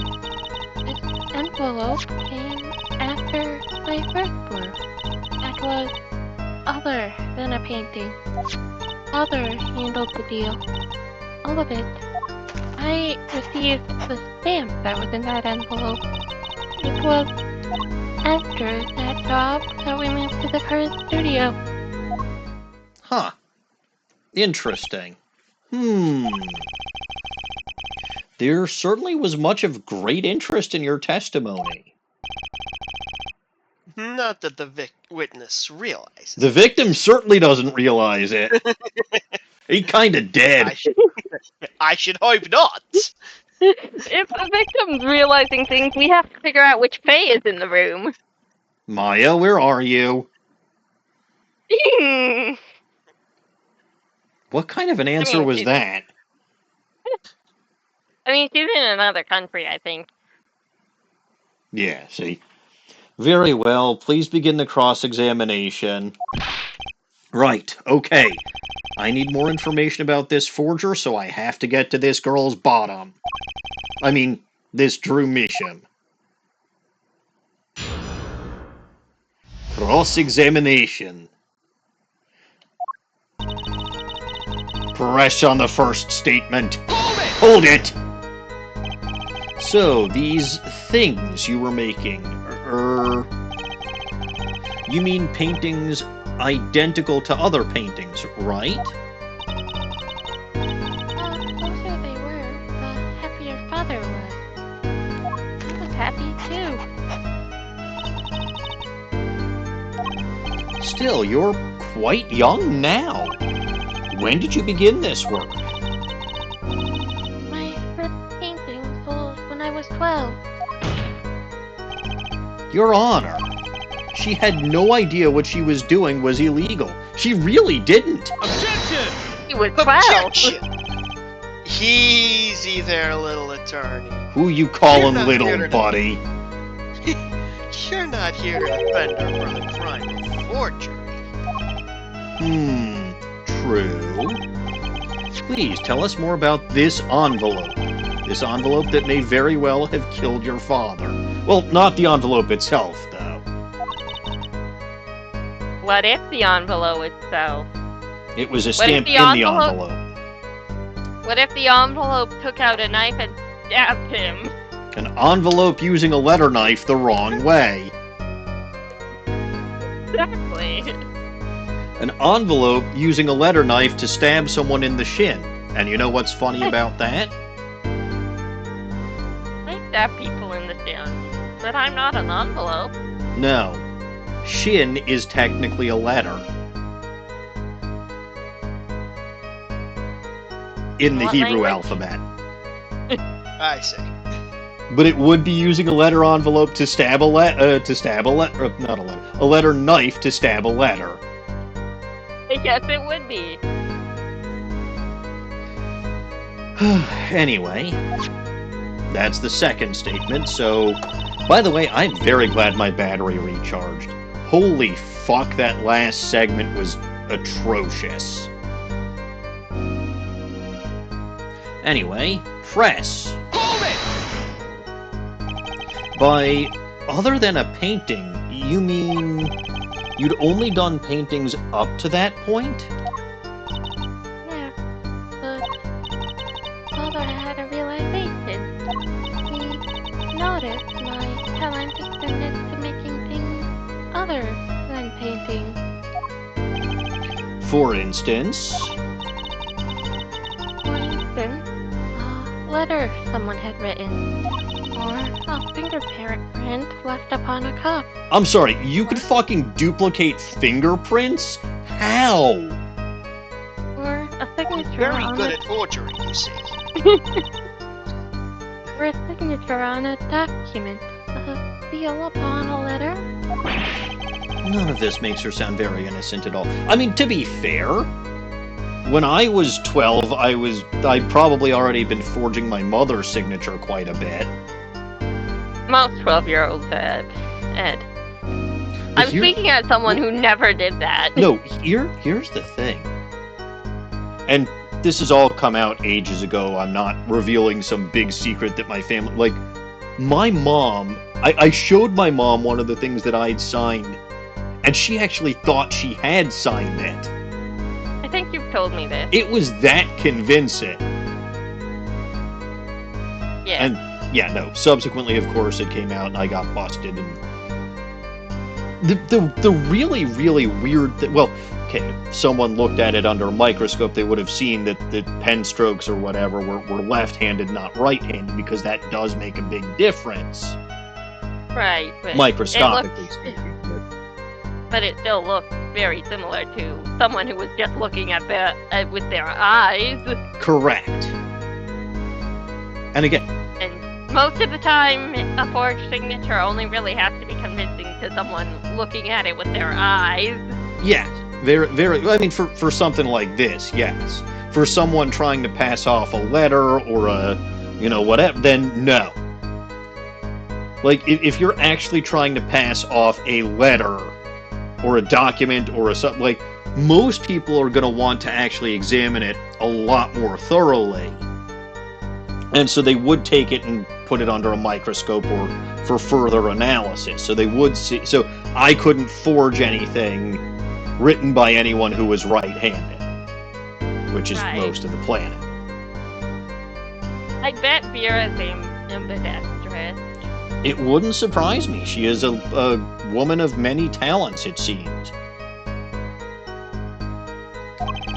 Anyway, next. Klavier. And the $100,000 promised in this letter was the start. The beginning of a new industry for Drew Misham. A new industry? The creation of items to be used in criminal proceedings. I'm sorry, Forging Hold on. evidence, in other words.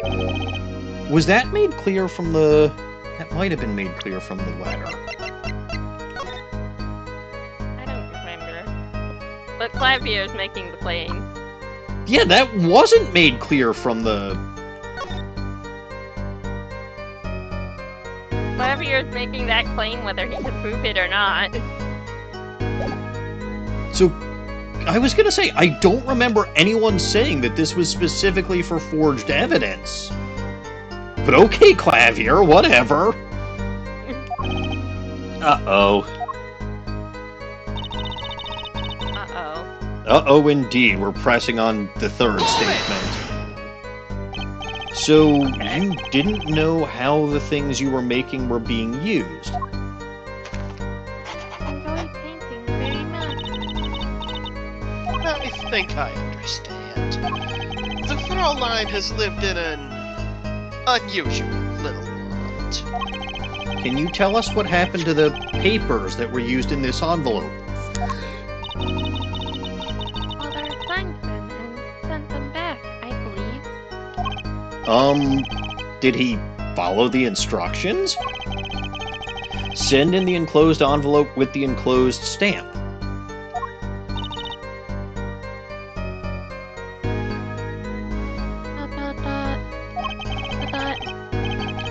This is a rather important matter. Give your answer some thought. Oh god, my head is on fire. Why is she thinking but my head is on fire? Do you? I had no idea that your head was just in response to any thought in present. Dawning, you're thinking my head is on fire. Sloan, do you have a fire extinguisher handy? I'm sorry, I used my lost one this morning. Yeah. Oh geez. Well, this is actually going to be a problem. Because I put my mouse left-handed because, guess what? I think I made a big deal about being left-handed, so guess what hand I used to mouse? Where did I put the brace? Oh god, it's all the way down here. It got buried under stuff. Hang on a second. Alright, I found it.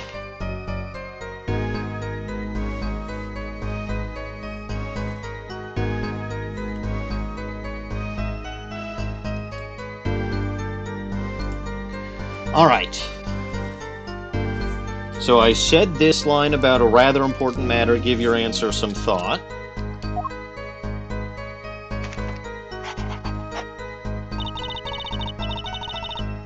Aha!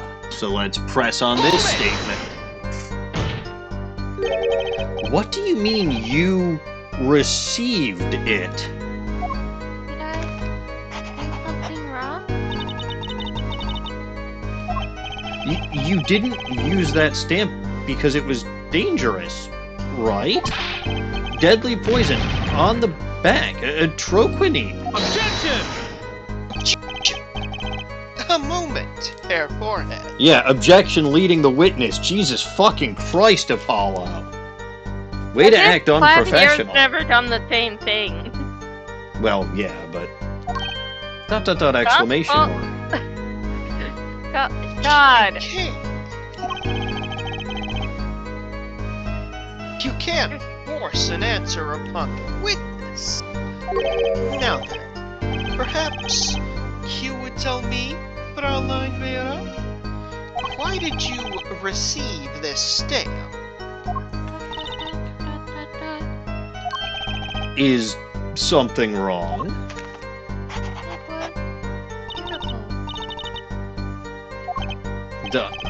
Ah, you mean it was... See, that's the first thing that they said about the stamp in the first place, was that it was a commemorative stamp.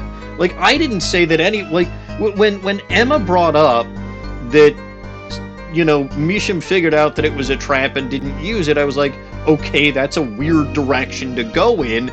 If it was a nice commemorative stamp, it might have just been a collectible stamp and you put it in the frame because it was collectible. That's what I said in the first fucking place. Now we're going all the way. It's been, what, how many hours since then? And we're finally getting back to this point? And we went in a completely unexpected direction where Vera ended up being the actual forger?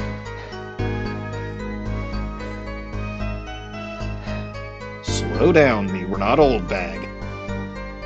Yeah, I think it was. I mean, you could be. You could be. We have that power. Shh. Okay. You're old bag now. Have fun. I suppose that's what you're using one of your little goblins know best for. But okay, so you didn't know about the poison.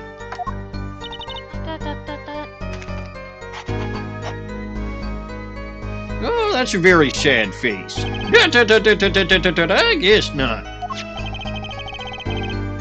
No, the trap failed by chance. My mistake. I remember that there's sure Thanks another to trap. this commemorative stamp.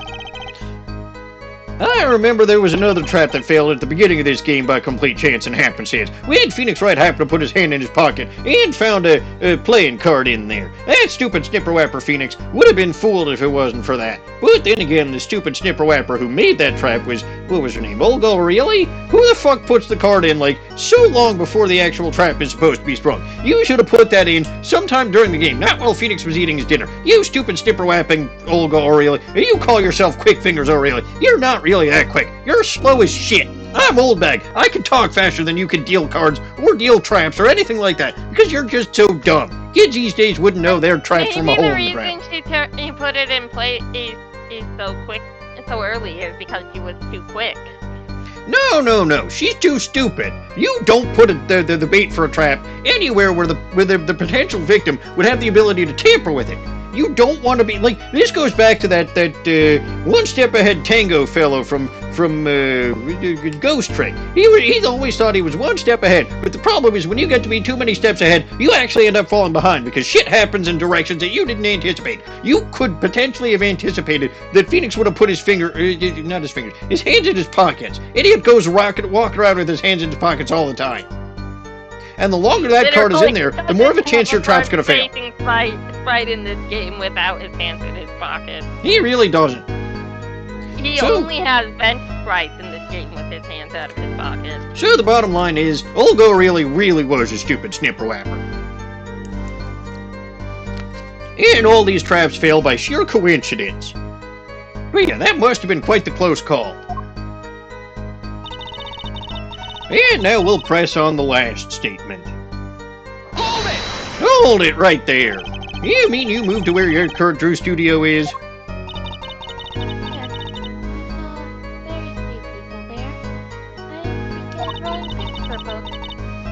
Wait, hold on. Jay, did my audio cut out? Okay. I mean, we can hear you. I heard you fine. Can you in chat actually hear us speaking? Or did you just hear nothing that I said because I was talking like Oldbag and I was talking really fast? Okay, thank God. Good. Look, I'm a little over paranoid today because I shouldn't be, because this is a new computer. She's a good computer. She's nice and cool. Like I said, nice and cool when I'm just used to my computer being warm enough where I can almost feel it from where I'm sitting. But I'm again, I could have gotten some of the settings wrong. It wouldn't be Crimson Skyla's fault, it would be my fault. Yeah, anything could happen with the settings. Yes. Alright, back to Oldbag.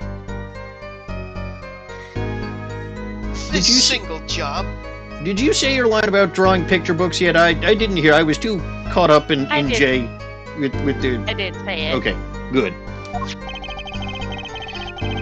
This single job had tied them to the criminal underworld. Oh yeah, this single job. Not any of the art forgeries they'd done beforehand. No. This specific single job tied them to the criminal underworld. Nothing they'd done before. Nope. No art forgery, no paintings, no signatures, no whatever. Nothing. This one particular thing. Klavier, you are jumping to so many fucking conclusions here. That's right, Ms. Oldbag. I'm glad we have an understanding. Ridiculous. I think Mr. Misham wanted to reduce their visibility to the world at large. Had to meet someone for some reason. Father posed as the creator of the work. So, that was the real essence of the artist, Drew Misham. You did the work and he supplied the face, even though your face is prettier. Uh-huh.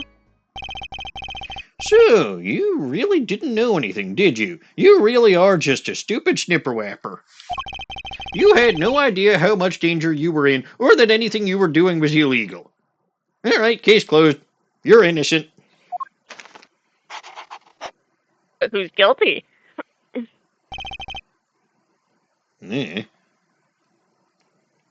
I'm sorry, Mr. Justice, but we can't leave court without deciding a guilty party. Yes, you can. This is the new and improved jurist system, not some stupid archaic nonsense where you have to find who's guilty before you leave. You just have to be able to determine that your client is not guilty, and the jury will vote on that. This is new and improved. Well, clearly it wasn't that improved. It really isn't. Who's guilty, Apollo? Miss Oldback, who's guilty? Everybody who's not me. Oh. Everybody. I thought we just said that Vera was innocent. No. Innocent of the crime she's being accused of here. But everybody's guilty of something, I tell you. Okay, who's Everybody. guilty of this crime? Oh, I don't know. How the fuck am I supposed to know, you stupid sniffer whatever? I just got here today, and you expect me to already have all the answers. You young ones today have no respect for your elders. Never have, never will. I thought Miss Oldback was the smartest person in the world. I am the smartest person in the world. That doesn't mean that I can figure out everything instantaneously, you know. Okay. I'm sorry. Yes, there's a lot of information I don't have yet. It sounds like, we need to, Investigate further. so you Yes, can we do. solve it. Yes, we do. So, let me get to work. I'm going to get out to start investigating now. I'll put that stupid Apollo person back in charge. No, God help you all. Ay, what I miss. Polly, Miss Oldbag was here. Have you ever met Miss Oldbag? I have, yes. She was trying to get into that park, wasn't she? The People Park. Yeah, That's was Harry. correct. She would have succeeded too. She could have climbed that fence. She could have. I don't think she was actually trying to succeed. I think she was trying to sucker the cop out of $5 every day. Well, to be fair, can you blame her? No. She deserved $5 from that cop. She does. Anyway, whose line is it anyway? I haven't been paying attention. I've been old bagging. Line is on screen. Apparently not. On screen it's Klavier's line, but I don't remember if LG said that or not. Say it or say it again. Apparently not. About this commemorative stamp, could you tell us more about it? As I take my arm brace off, because I figure if I'm not doing old bag anymore, it's been 5 minutes with that thing. It was very pretty, and more than that, Yes? it was a picture of people I liked at the time. What do you want to bet it was a commemorative stamp of the Gaviners, and that's why she's staring at Klavier? This is something new. Apparently, we've got some cross-examination yet ahead of us. If you would be so kind as to continue your testimony, Brawler. The stamp was a picture of my favorite magician, so I kept it. Oh, never mind then. Okay, press... Hold it! Magicians? I love mysterious things. I always have. Trucy, what do you know about this? Even though she fainted when she saw Mr. Hat. You're confusing mysterious with obnoxious. He's a nice guy. He kidnapped Yoko. We're pretending. It was a game. Matter. It wasn't a game to me. And I still haven't forgiven... Yoko's unharmed. I know, she's sitting here staring at me. See? Yoko's doing great.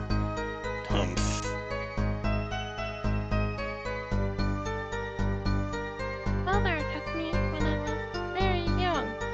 It was a big magic show. I loved it so much. See? Isn't magic great? Fine, great, yes, sure. No need to get all excited. But the magic troupe we saw disbanded soon after. I was quite sad. Dawning, you might want to disconnect and then reconnect. You're kind of roboting. Maybe a God bit. damn it.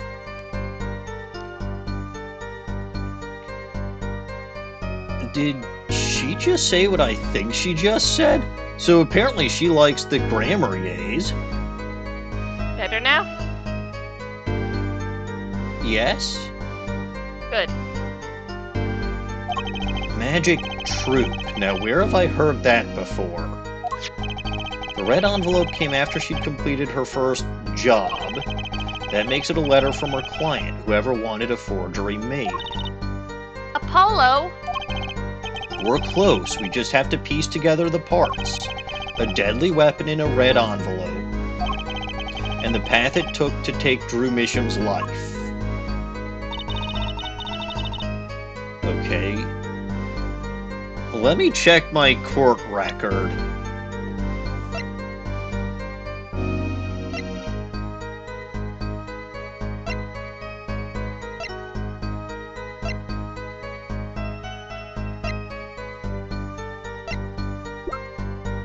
I'm supposed to present evidence, apparently, but I don't know what the fuck I'm supposed to present. I mean, I feel like it's fairly obvious. Yeah, I think it's pretty clear. Is it? The instructions were pretty clear. So basically told you what to do. I wasn't... Do you think I was paying attention? I mean, ideally, yes. Oh, I'm supposed to pay attention when I play these games. It helps.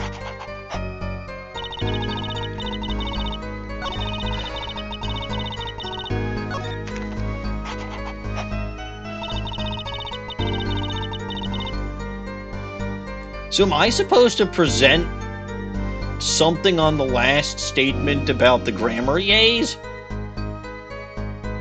I don't know. Are you? Because that's sort of the impression that I was getting from the instructions. Instructions were very clear, in my opinion. Fine, let me go read those instructions again. Red envelope came after she completed her first job. A letter from her client, whoever wanted a forgery made. Deadly weapon in the red envelope, yes, the stamp. The path it took to take Drew Misham's life. Those are the instructions? I don't understand the instructions.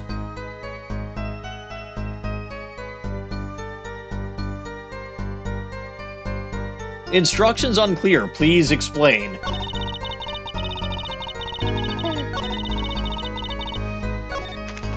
Oh, no, I think he's stupid. It is entirely possible.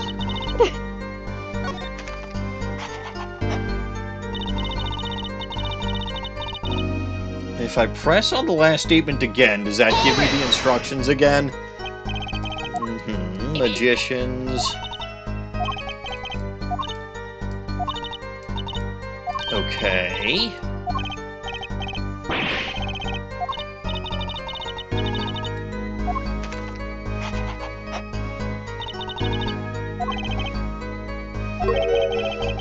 Did she just say what I think she just said? Yes. Magic Troop, now where have I heard that before? Red envelope came after she completed her first. It's even more clear than I thought. Yes!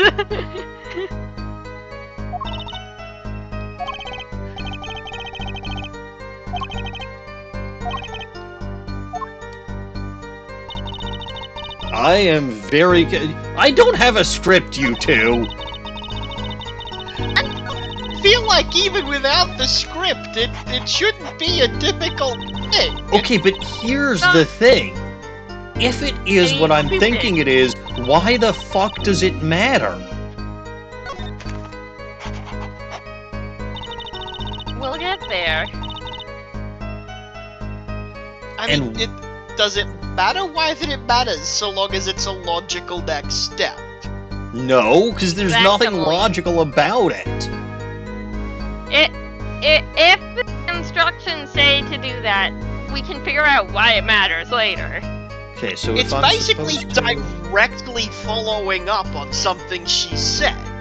Yes, like, but it's perfectly reasonable to gain additional information there. But it's not something that I would think has any has anything that specifically matters. Does anything ever seem like it matters in this game? Sometimes, yes. How often do things that don't seem like they should matter? I mean, remember that last time you did something, they spun off into a whole different tangent. Emily. Is it the magic show ticket? It's gotta be the magic show ticket, because the time doesn't seem right for the Grammarier envelope. Or am I just really fucking stupid? The jury remains out. Well, no shit, because I haven't finished this case yet. And Snowy is right, nothing actually matters. Then do the thing that seems right but doesn't seem like it matters. Right, fine. I'll present the magic show ticket on the last statement, but I really... Why not check a guide? I could hit the minus button, but these two would kill me. We force him to put in effort. He has to brain. It's really hard for him, but he has to. Bah. Present the magic show ticket on the last statement. Objection! Objection? Oh. Okay. Those magicians you liked, was it that... So, again, yes, this makes sense. Yes, they were signposting towards it, but why the fuck does it matter is what I was getting caught up on. I mean, we'll find out. So we'll here, find out! yeah, I think the We thing don't know. is... I don't know either. I know. Don't drag me into this. I know why it matters. You've played the game already. I'm pretty sure my problem is I just overthink everything. I really do. But okay, those magicians you like, was it this bunch? Apollo? They're not a bunch. I see. Still, I have to wonder. Why include a commemorative stamp like that in a business letter? Good question. Well, pretty stamps are always better, and you can't be a true Grammarier. But the whole murder plan was a failure because of it. Ironic, don't you think? Prosecutor Gavin? Why is he sweating? But Prosecutor Gavin?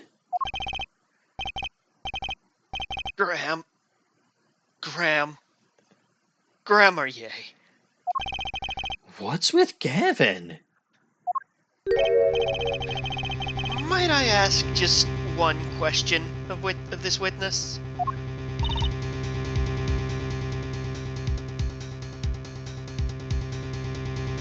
Nope, seems she's gone silent.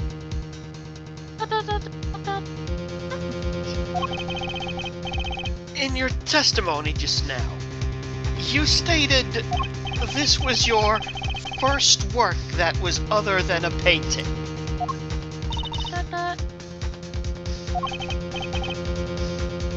Please tell me, what exactly did you make?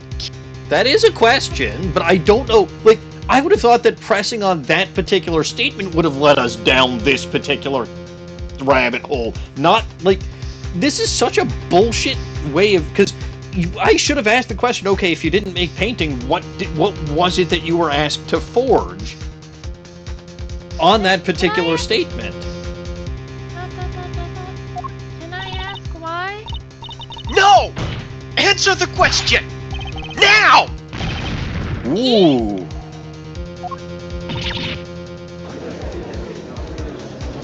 He's lost his cool. But Prosecutor Gavin? What the fuck, man? You're usually not the one whose volume concerns me. Yes, it is unbecoming of me. I apologize. But I must know. Ow! Please, Miss Bishop. You have not Tell done that this month.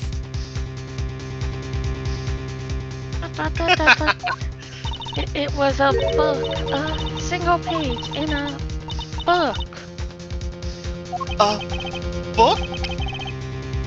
Please, be more specific. Dot, dot, dot, dot, dot. What's going on here? It was a I see where this is book, going now. like a diary. I got official business. Dot, dot, dot, dot, dot, dot. Please see table for business cards. No, I don't. No! What's wrong with Prosecutor Gavin? He looks like he just saw a ghost. Well, it's because there's dancing stickmen on the screen and a bunch of animations going on. I got official business. Okay, so 1, 2, 3, 4, 5. Plus, you still have one in the chamber, Dawning. Damn. That's so many. You should be used to this by now.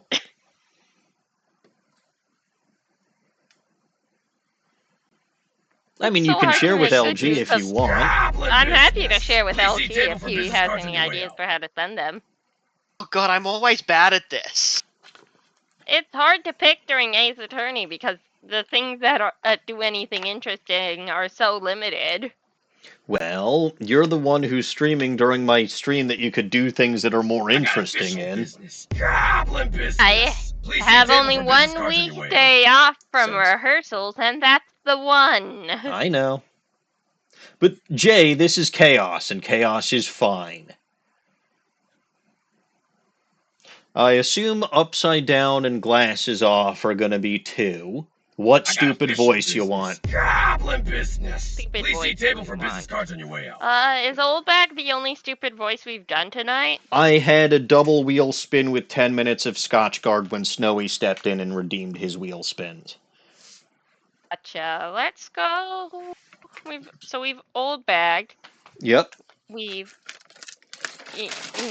Scotch guarded. yep. Let's. Did we munch some farfels? No, should we munch have some not. Farfels. All right, that's 3. There's still 3 in the chamber, one of which is a specific DawningWinds one, unless, Dawning, you're using one of yours for this. No, this can be from Snowies. Okay. So let me turn this upside down. God, I have an actual mouse now. Imagine that.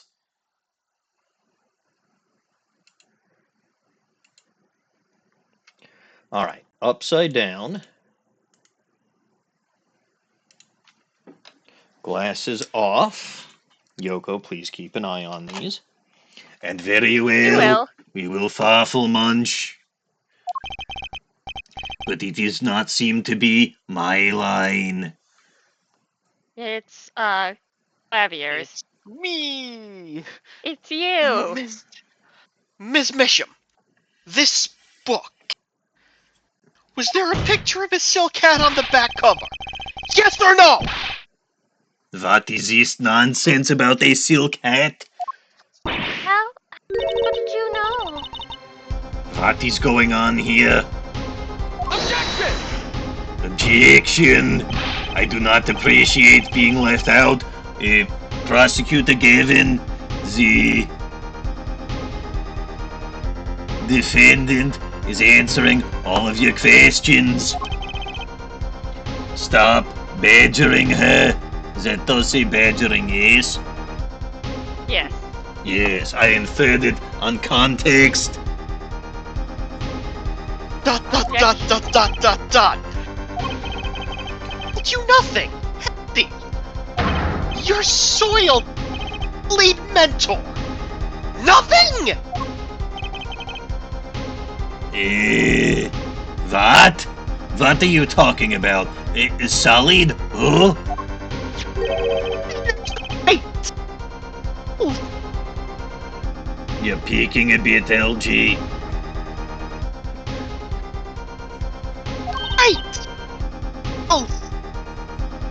You're still peaked. Phoenix Wright.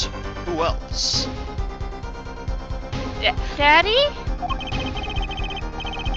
He never told you about the trial. 7 years ago. Oh, About how he came to lose his attorney's badge. that is where this shit is going. Well, how the fuck was I supposed to know? Exclamation mark. It was a certain piece of evidence that decided his fate, you know? A certain diary. On the back, it bore the mark of a silk hat. What? Phoenix Wright? Tossed out.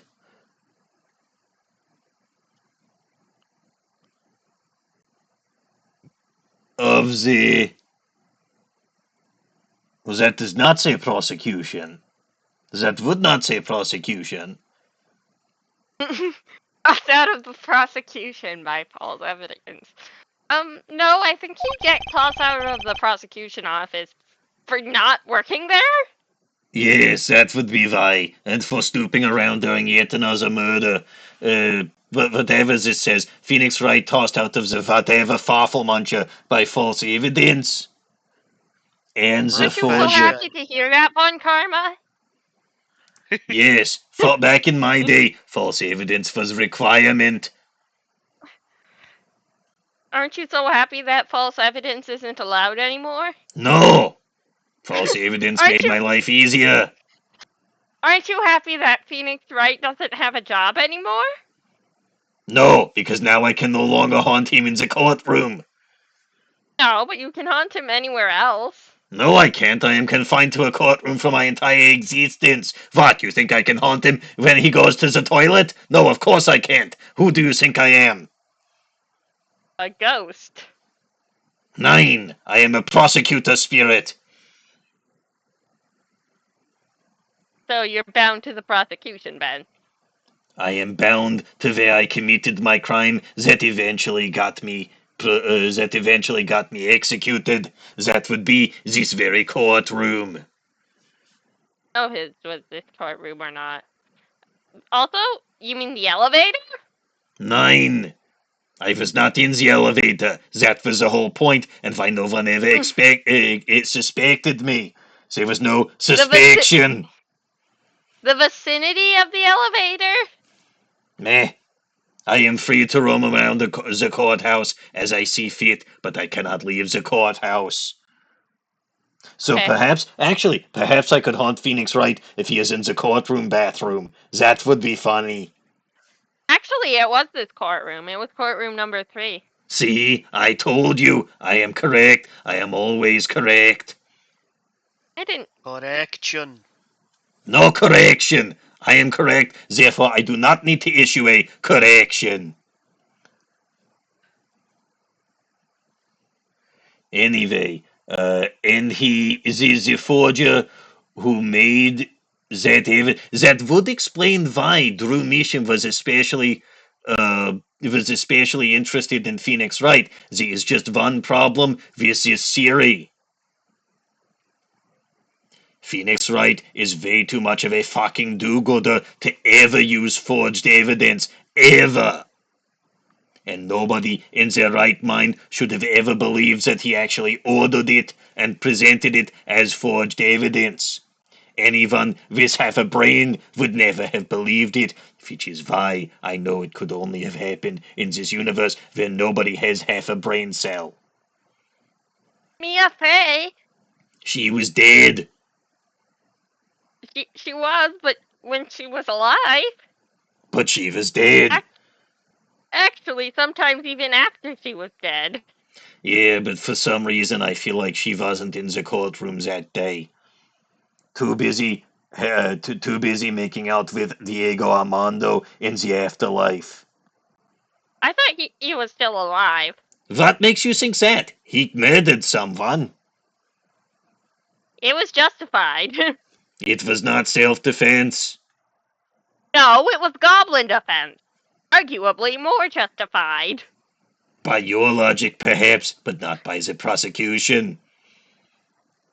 He was the prosecution! 9. There is only one prosecutor that actually matters, and that is me, Manfred von Karma. You were dead by that point. But I still matter. My legacy always looms over this courtroom. But you were too dead to prosecute that case. Well, I should have been summoned back to do the prosecution. If that Maya character can summon back that Mia Fey, I can be summoned back to do prosecution. Maya Someone should doesn't do like that. you. Someone should do that. Oh, is he gone? Probably. I'm pretty sure it's been 5 minutes. Where did I put my watch?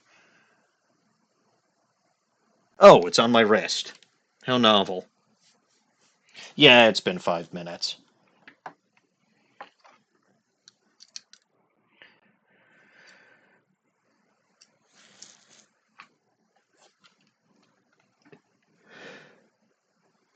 Okay, to be fair, Jay, we go off the... When I do the voices, we go off the rails and actually have conversations as if I am actually the person whose voice it is that I'm using. For example, when I was Oldbag, we had conversations with Wendy Oldbag.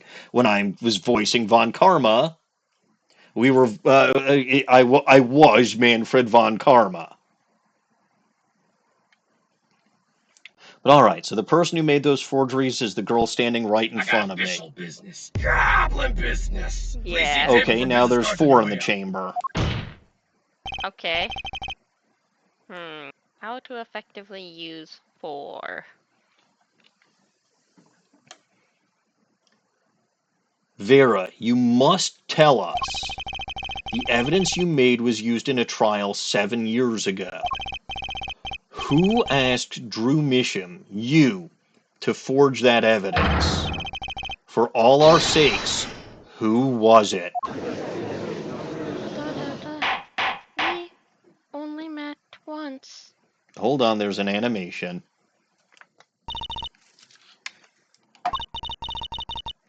Okay. You met the client? Well, who was it? It was.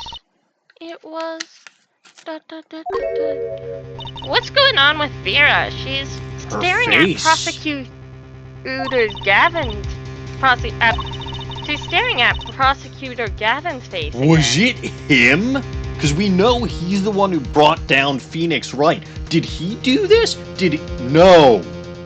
It was No. no. It was Kristoff. It was Kristoff.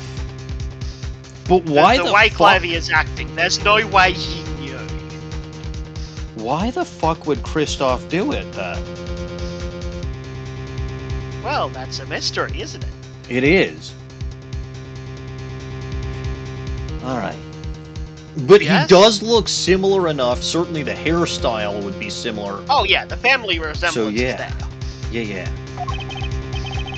Yes? What? Is there something about me? I remember clearly. I remember who gave me the book, the diary. Who was it?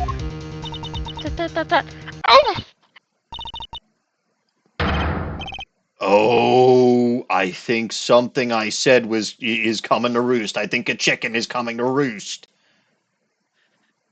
Vera! There.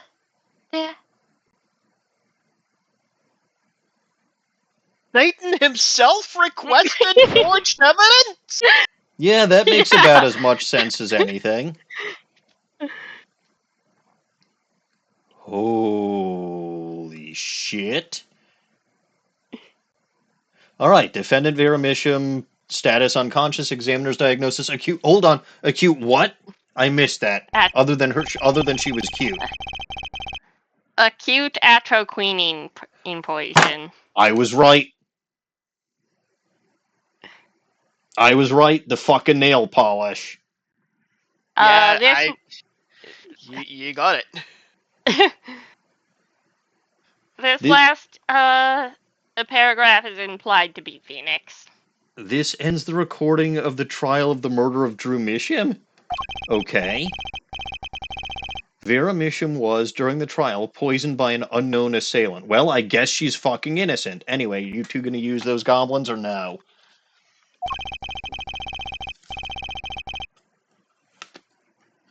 We should. But what should we do with Actually, them? it wasn't Phoenix Wright who recorded this. It was Phoenix Pasta Boy, actually. Ah, yes. Okay, it was Phoenix Pasta Boy. Impersonating him singing. once again. Yes, of course. He was thinking about how he was impersonating Phoenix Wright. Anyway, the dosage was just under the... that's German. That's German. The German already left. He did. Okay, comrades, the dosage was just under the lethal amount, sparing the defendant's life, comrade. She is currently in intensive care, and is not to be disturbed for any reason. A very simple case at first glance, until it finally began to show its true colors. It is I, Phoenix Pasta Boy. And I am the one who was behind this, the whole time, impersonating Phoenix Wright. He was never Phoenix Wright in this game, and if to anybody could have seen that he was not sane, but alas, I have gotten away with Russian? it. He was in fact Russian the whole time. I And can't now- believe I was raised by a Russian. Ah, you were raised by a Russian, and the long road to the truth takes us to the record of another trial. Oh look, it is Orange Phoenix, aka I, Phoenix Pasta Boy. In some ways, it was the starting point of it all. And that is where we must go, comrades, to Tiny Baby Trucy and find out the whole truth. And in point of fact, we have now reached yet another to be continued. Holy crap, that is 2 today. I am very, very successful. And we still have like an hour and a half. Da. Saving complete. Let us return to the game. Okay, so this is a this at the beginning is a conversation between Phoenix Wright and Zach Gramaye. Showdown That might not time. be. I lost. It is not. It is only a game of poker, a game I have played for a long time and only lost twice. Who was the first? The man I killed, of course. Aha! Well, it seems I have found the partner I was looking for all along. Over a game of cards. Why, yes, over a game of cards. That was how I first met 7 years ago. 7 years earlier, it is Phoenix Wright's final trial. Oh hey, we finally get to play as Phoenix Wright with the protagonistic thing in an Ace Attorney game. Is about time. Ooh. Also, it's April 19th. Phoenix was disbarred the day after my birthday. He really does suck. It was a birthday present for you. Yeah, that was your birthday present. Because I fucking hate him. Bastard left Iris to rot in jail. I wouldn't have.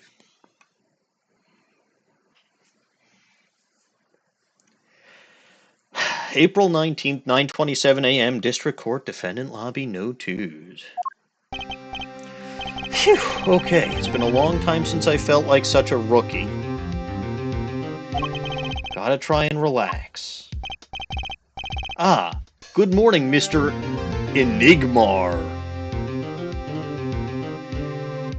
You know what? He gets it. I'll allow it.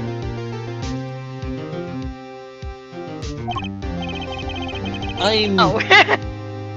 I'm sorry to have sprung this upon you so suddenly. I received the files from your previous attorney only yesterday. Previous attorney was probably Christoph? Wait, hold the fucking phone. Okay, hang on. Don't you fucking tell me. Well, first of all, Jay, the reason that I hate the guy didn't happen until the very, very, very end of the final game of the original Phoenix Wright trilogy. Which was that, okay, yes, he got Iris found not guilty of murder, but then let her languish in jail instead of going to rescue her. And he never married her and never seemed to see her again after that, despite the fact that she, not lost as Edgeworth, was very clearly the one for him. Also peer pressure. He did get peer pressured into coming back to the series at least once. Well, we are peer pressure, just to clarify. Goblin pressure. Goblins are not my peers, they're the ones who make decisions for me. Probably. Anyway, as I was saying, the previous attorney probably means Christoph in this case, so don't fucking tell me all of this bullshit started because Christoph got jealous of Phoenix's abilities as an attorney. I will be fucking furious if that is the petty-ass reason that this fucking started. I will be furious. It turns Christoph into a petty-ass bitch. Not that he wasn't alright, but like, it turns Christoph into a petty-ass bitch. Do you think that's out of character? It might not be. Dawning, LG, take a look at Jay's question and try to answer that. Would peer pressure also work on Legend CA? I mean, maybe. Maybe. We're currently in a state where the answer is very maybe. Well, I just got myself a new gaming computer, so I can't get myself any new games. But what we're pressuring me about, Dino Guts, is playing Ace Attorney in the first place. Well, not in the first place. I chose to play the first... And to be fair, the series as a whole, I really, really do like. I do. But Phoenix Wright is a fucking moron. And I could excuse that up to him abandoning Iris. Beyond that, no, I can't excuse it anymore. But the main protagonist for this game seems to be one Apollo Justice. So I can live with this. Also, Phoenix seems to have gone down a dark and evil path, which, to be fair, fuck him, he deserves it. The dark and evil path of being a hobo. Poor. A hobo. Also, don't get me wrong, Phoenix Wright is absolutely 100% a manipulative bastard in this game. Everything that has happened in this game has been according to his design. He doesn't deserve to be that level of mastermind. It certainly does seem odd for him. Yeah, no, if he tries to come up with a plan, it fails immediately or backfires. Anyway, Dino Guts, Jay also wants to know if I can be peer pressured into playing Legend ZA. It depends. Let me make this clear. Maybe, but if so, it would be only if and when I get the Switch 2, and that's not going to be for quite some time at this point, because my finances are a little depleted. There's one more thing that I ordered today that'll help improve my setup. I ordered a desk, and it's going to help get rid of this damn unstable table that I'm on. I'll admit, I was kind of surprised at your your table situation. I've been when you using showed me really this. bad. I've been picture. using this. So here is the history of this table. This table was a kitchen table in the house where I grew up. And then it got moved to the basement of the house where I grew up. And now somehow it is in my basement acting. Well, okay, it was my Lego building table at one point in time. And then when I switched to Soundproof Booth 2.0, which didn't work and is subsequently disassembled, that didn't work on the plastic folding table that I used to have, which was slightly better because at least all of the legs were on the same level of, all of the same, It the was same a level. quadrilateral. Good God, that table is an upgrade from what you were using before. Yes, the plastic table was actually better, although shorter. But yes, technically speaking, if you want to get into quality of table, yes, it's technically an upgrade from a plastic folding table. It's really bad. It's so bad. Listen, this was not supposed to be my streaming room.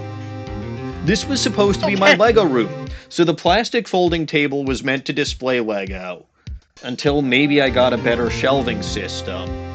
And the round table that my setup is currently on was supposed to be my Lego building table. It works just fine for that purpose. Uh-huh. It's a really shit computer desk. Well, up until last Friday, I didn't exactly have a fantastic computer. It doesn't mean you have to use a shit desk. It doesn't mean that getting a new desk would have been a priority when I knew that I'd be getting a new computer at some point and would want to make sure that the new desk would be able to accommodate the new computer. I suppose. Okay, so that one is kind of reasonable. I try to be reasonable. Well, that's a lie, but... Anyway, let's carry on. I received the files from your previous attorney only yesterday. Honestly, I'm not entirely sure I'm prepared. I understand. I am asking the impossible of you. Yes, well, you haven't really told me what happened yet. All we did was play cards. And that was enough. Actually, it wasn't. Trust me. It's a teeny tiny goblin. Mom, Daddy. Ah, I am so glad you came. They picking on you? I am fine as always. Yes, I'm giving all of the magicians the same voice. I don't know why, I can't really do a good magician voice. This old boy is here to help me after all. That's young man to you. Good morning. That's a cute outfit you have on. Today's my first show after all. Are you're peeking at like the beginning of your lines. Sorry, I'm trying to make her sound teeny tiny. I know.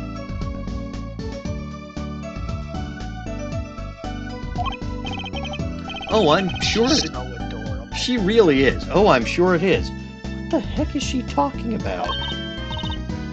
Oh boy. Huh? Me? Look what he's started. Here.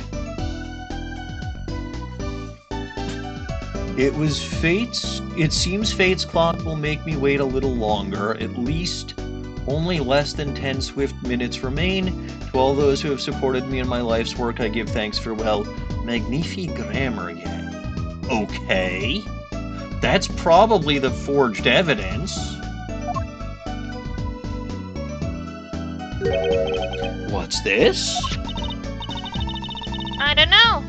I just got it over there in the hall. They told me to give it to the old boy in the blue suit with the spiky hair. Someone's was framing really important. Phoenix.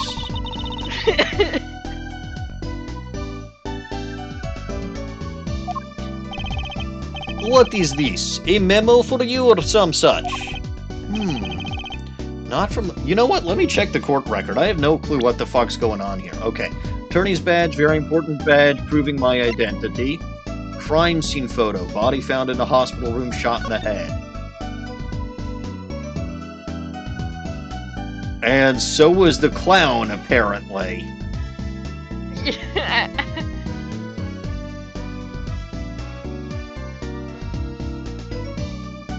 Interesting. Also, I love his little magician sleeping cap. Yeah. Magnifi's I mean, autopsy. it's more of a dying cap in this case, but you know. He thought he was only going to sleep. Cause of death, single gunshot to the head, estimated time of death, 11 to 11:30 p.m. I see. Loss of blood from bullet wound. Malignant tumor found in victim's liver. So he was dying already. What the fuck was the point of killing him? He was super dying already. Oh, okay. So Shady was always his first name, Shady Smith, but his actual name is Shady Enigmar. Usually goes by the stage name of Zach Gramerier. Yes, that makes perfect sense. So he doesn't actually get it after all. He's S.E., not M.E. Magnifi Gramerier, victim of the case, died after being shot in the head while in the hospital and was going to die anyway, age 67. From the looks of it. What is this? Looks like a page from someone's diary. I'll give it a read later. Notebook page added to the court record. Mysterious paper received just before the trial. Phoenix, I smell a trap. Do you smell a trap? Am I going to walk right into a trap? Probably. Well, how do you feel about... Do you think Phoenix would ever not walk right into a trap? The beginning of the beginning of the game proves that he doesn't always, right? As long as he puts his hand in his pocket, he's safe from the trap. Although... Well, his suit doesn't have... Yeah, unfortunately, this suit does not have good pockets. Well, he's got to have the stuff for the court record stashed somewhere. If I had to guess, he'd probably put it in the internal jacket pocket of his suit. Yeah, and how often are you putting your hands in there? Very often, actually. That's where I keep very important stuff on the very few times that I choose to wear a suit. No, that's probably where I keep my flask. My hip flask. Yes, I know it's a hip flask. I don't have a good hip pocket to put it in, so I put it in my internal suit coat pocket. I see. Wow. It's a good Phoenix hip flask. isn't allowed to be drunk in court. Allegedly. Yeah, well. But no, this...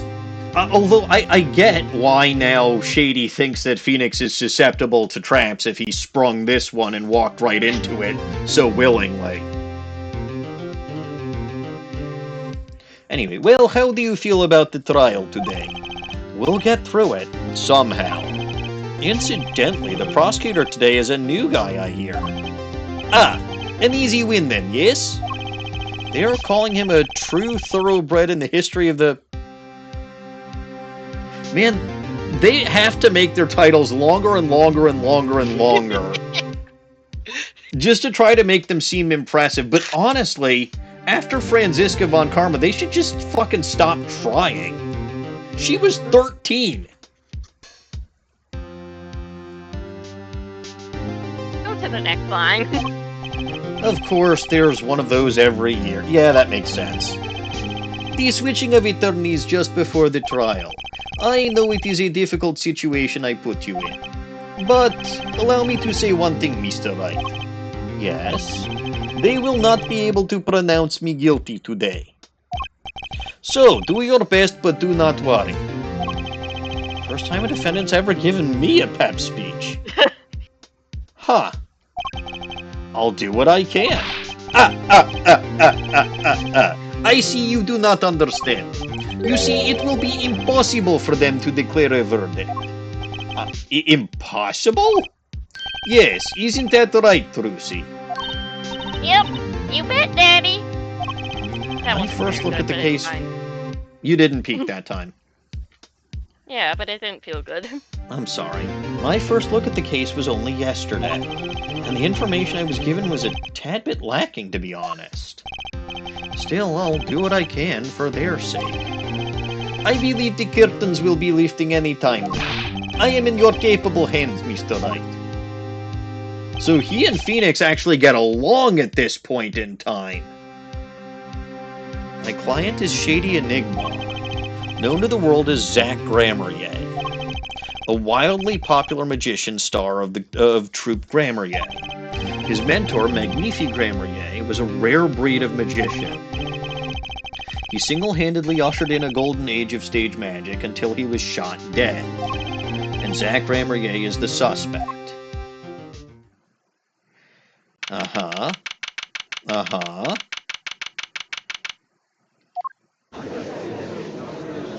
That's a different look you've got, Klavier. Court is now in session for the trial of Shady Enigma. The defense is probably ready, Your Honor. ...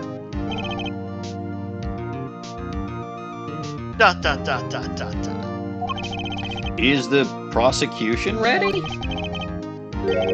I was just thinking, is this what all the fuss is about? Bit of a buzzkill, really. Buzzkill? Is this some new kind of crime? One of the worst. This is a trial, yeah? Where are the sweaty palms, the pounding hearts? The Governor's concert's got 10 times the thrill this gig's got. So he was a rock star before he was attorney. What made him decide to become a fucking attorney? Well, the fucking came later when Apollo entered the scene, but... No. Presumably the fucking came while he was a rock star. Well, no, fucking attorney specifically. Oh, yeah, no, that makes sense. Who were you again? Klavier, Gavin. I came. When Yeah. Apollo. Yeah. Yep. Uh-huh. To get the party started! Legally, yeah? Gavin. Defense attorney Christoph Gavin's... Ah, figures my bro's more famous than this part of town. Klavier Gavin.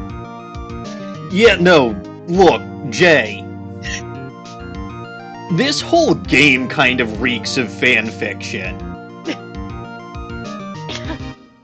It really does. Klavier Gavin. Lead singer for the mega hit band The Gaviners. You're out of your league, rock boy. I know what you're thinking. You're out of your league, rock boy. ... I see that I'm as easy to read as ever. Big Dawning is still recovering. She might be. Has my mic stopped working? No, we hear you. You You were just kind of laughing. I just love this entire exchange. Yeah. Yeah, it's classic Phoenix. It really is. True, my debut single, 13 Years Hard Time for Love. Again, went what's platinum hard? overnight. But that's just a hobby to me compared to this, yeah? Talkative, aren't you? I like your affected Euro rock accent, by the way. Look, I've been doing this voice for like 3 cases now. I'm not changing now. Look, Yes. I told Emmy before he met Klavier that that his voice was described as an affected Euro rock accent. That's kind of why I was going with the slight German as opposed to Manfred's harsher German. Although for me, the difference between slight German and harsher German is a little bit more of a guttural thing with the harsher German. But oh well. I'm just getting warmed up. There, Attorney Wright. Hair is right with him. Perhaps you'd be so kind as to fill us in on the case. Exposition no jutsu. Achtung, baby. Time to call on the opening act. What's his name again? Yes. My Detective Gumshoe. boy. Hit it. My He's boy. back! It makes We sense it's missed him. you so much, Gumshoe. This He is did. the last time he will ever be seen in a Ace Attorney game. No. He's in the investigations games. Yeah, well, Me, I'm you not have to playing play those. investigations. Forget it. Not happening. I refuse. Lost as Edgeworth smells. Well, then revel in the last time you'll see E. Gumshoe while you can. And you are? Hey, you was the one who called me up here, sir. Name's Dick Gumshoe. I'm a homicide detective down at the precinct. Detective Gumshoe. Long time no see. Hey, you! Isn't that long? It's only been a couple months, probably. Me? Hey, today's the day, pal. Today, I win and yous lose. I got confidence in my testimony today, see? What, you normally lack confidence in your testimony? That's not surprising. Herr Detective, this is my stage. Handy antics. Huh? All this AUing and such. And I could care less about your history together. You know I'm the villain of this case because I get expressions wrong. He's made plenty of past appearances, Jay. Like, he was the main detective in Ace Attorneys 1 through 3. He was the main detective for 3 full games. Granted, his name is a triple redundancy, but that's just how people are named in this game, in this franchise. And I don't care if Ace Attorney Investigations 2 is good. I'm not playing Edgeworth is in it. And worse, Edgeworth is the player character in it. Yeah, he smells. Francisca whipped him. Good. He deserves it. Very well, Detective Gumshoe, if you would. Please tell us about the case at hand. It happened 6 days back, in the room at the General Hospital. Why this guy was there, I don't know, because he ain't no general. He's just a magician. The facts are as simple as they come. Here's the crime scene. A clown was shot, as you can see. But also, the victim was a patient asleep in the hospital bed. The killer comes in, puts a pistol to his forehead, and bam, lights out. Them's the facts. Not so long ago, the victim, Magnifique Grammarier, was a famous man. He had the entire country under his magic spell, as it were. Ah, yes, the great magician. He retired years ago, though. Say the name Magnifique to one of my generation, and you'd be lucky to get a blank stare. Yes, though I'm sure the youngsters today know his disciples even better. I dare say Troop Grammarier has made quite a name for themselves. Anyhow, the retired Magnifique's been in the hospital for the last year. What was it? A mall ignorant tutor or something? Doing something to his liver, I think. Yeah. He's been drinking too much. That could be why this is his last appearance. Not Gumshoe, Magnifique. Magnifique had been drinking too much. No. Gumshoe's been drinking too much. That's why he doesn't appear anymore. As Magnifique. Well, okay. Does I know alcohol causes problems with the liver. I don't think it causes liver cancer, though. I don't know. Zora, you can't go in the closet. Tell her she doesn't have to go into the closet. You will care for her, and she is your kitty no matter what. She knows! Tell her anyway. Zora, you don't have to hide in the closet. I'll love you no matter what. And also, please don't pee on my clothes! Yeah, don't do that, Zora. Hey, boy.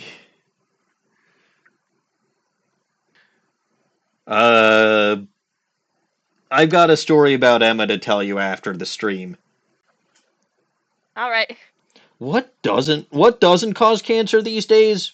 Playing video games. I don't think anyone's actually gotten cancer from playing video games. Yeah, this is very safe. Not proven. Malignant... Not proven cancer. Nobody's been proven to have had cancer. Yeah, so remember, From kids, video games. play video games. You won't get cancer playing video games, probably. As far as we know.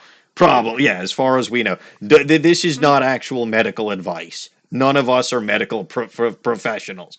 Grapefruits are bad for migraines. Don't have grapefruits. Grapefruit's bad. F minus. Grapefruit also tastes bad. That too. I've never had it with a migraine. No, they're bad for migraines. This is what I was told.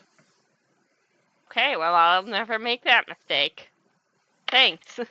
You're welcome. And yes, migraines are foremost on my mind because I had one over the weekend. It was bad. They're always foremost on my mind. I managed to set up my computer anyway, in the dark mostly, which was kind of fun. A malignant tumor, perhaps? Well, you should be proud of me that I was able to set this thing up in the first place. I thought I was going to fail. So did I. Yeah. In other words, he had liver cancer. He had only 3 months left to live, in fact. That's why they called it liver cancer. Because you can live with it. Only for 3 months. You can live with it for a while. Yeah. As opposed to dire cancer, where you die immediately. Because it's so dire. Yeah. See? Multiple levels that pun worked. I'm so smart. You're good at puns. Yes. Magnifi's chart added to the court record, diagnosed with a malignant tumor, given 3 months. Yes. The facts do seem simple enough, though why the fuck anyone would want to murder a terminally ill cancer patient? Dying. Yeah. Like, he's gonna be dead soon anyway. For all you know, 3 months might be an overestimate, and he could have died tomorrow anyway. Right, these things are always estimations. But something's not right. The victim was already climbing a 3-month stairway to heaven. Why not just wait? I think he was going to hell, but that's just my opinion. You don't like Magnifi? I just think he was going to hell. Well, I didn't say I didn't like him. I'm just saying I think he would go to hell. All right. Well, we know where Dawning stands. I dropped my. I think he's the character who would go to hell if he died, which he did. Yeah. Why not just wait for him to knock, knock, knock on hell's door? Why shoot him? I wouldn't have put it quite so lyrically, but it is true. Why make the effort to commit... I got that reference. What's the reference, Dawning? Guns N' Roses knocking on heaven's door. Good. I wouldn't have claimed to get a reference if I didn't know. I don't know. I might have. You might have bluffed your way through it by thinking that I wouldn't call you on it. Didn't know it was a reference. Because it's very clearly a reference. Like, I can tell something's a reference even when I don't get the reference, because it's usually pretty obvious.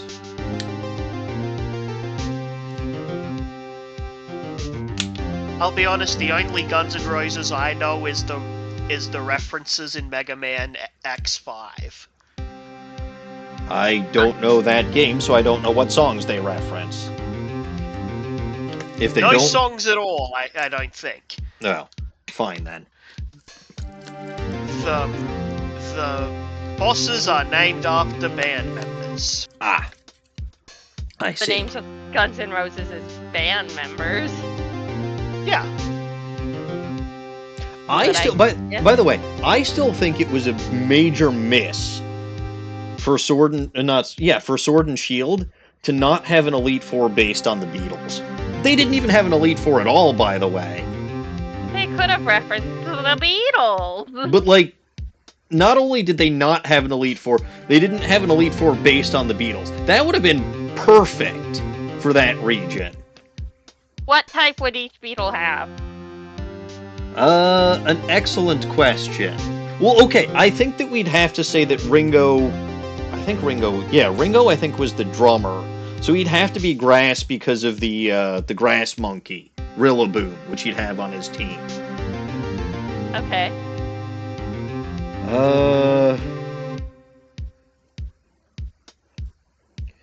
John Lennon, probably Dragon, because Lennon is legend and a lot of legends are dragons or legendaries or dragons or something like that. Like a pseudo-legendary team or something.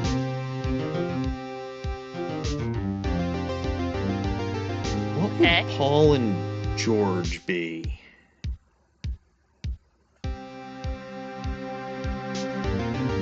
Paul is a vegetarian.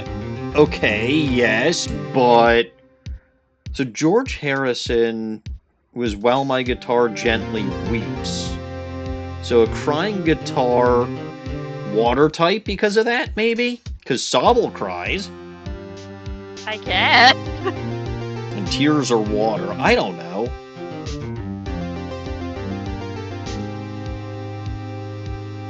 And then maybe Paul McCartney flying type. I don't know. But it's still something, like, I'm not a game designer. But it's still right there.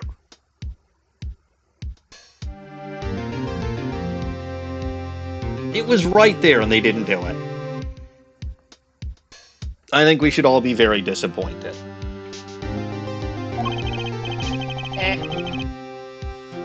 Incidentally, the victim also had a serious case of diabetes. Diabetes? Die? Yeah. Man, this guy had to die in 3 different ways. He really did. In fact, he was about to shoot up with insulin when he was shot with a pistol. The syringe was found at the crime scene. Chronic diabetes and cancer. Much as it pains me to say it, the victim was clearly at the end of his life. No shit, Sherlock. Yeah. He was dying. Small syringe added to the court record used for administering insulin shots has been washed and shows no sign of use. Okay. I may have a point, but so does this syringe. Yes. Can I take a closer look at... You know what? Let me take a closer look at all of this.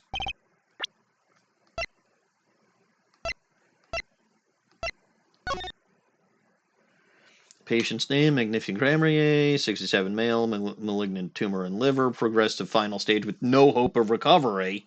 Yes, he also has diabetes. This man was dying badly.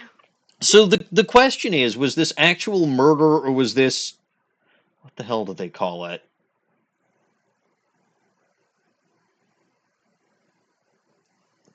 What do they call it? There's a specific term for it. Assisted suicide? There's another term for it. I feel like it starts with an E. he was dying badly. He was, and a mercy, I mean, maybe mercy kill, yeah. Euthanasia, that's the term. I think that's specific to the chemicals used to do it. Maybe. Okay, requires regular insulin, small syringe. Any clues? I always hated getting shots. I guess Magnifi was giving himself the insulin shots. There's no way I could do that, Shudder. Wait, if Magnifi used this to inject his insulin...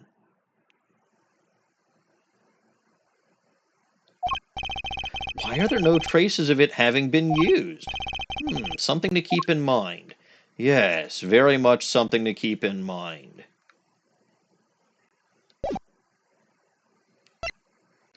Dawning, I have immediately forgotten. That's too bad. Alright, so Phoenix's badge number is 826XX1. Each attorney's badge has a number engraved on the back. No two numbers are the same. So if you drop it, people will know it was you. I better make sure I don't lose mine, he says the day that he's going to lose his. I believe the question before us is clear then. Why did the killer have to shoot this dying man? What reason could he have had? Very well, Detective. Perhaps you could enlighten us as to the circumstances of the shooting. Yes, sir. Testimony time. The circumstances. Actually, the victim... See? It is a mercy kill. Like a euthanasia sort of thing. Actually, the victim kinda ordered the defendant to do him in. A few days before it happened, the victim sent a letter ordering his own murder. The defendant did what was asked of him, and the old man was shot in the forehead. The bullet was fired from the pistol found at the scene, no doubt about it. And the pistol definitely belonged to the old man, sir. So, okay, case fucking closed. I mean, maybe not, technically speaking, the most legal, but it's not murder. Well, okay. Yeah, I guess it's not technically murder if you were asked to do it. It was a mercy kill. I think it might legally be murder. I don't know. Depends on the country. I think some places are a little more lax on it.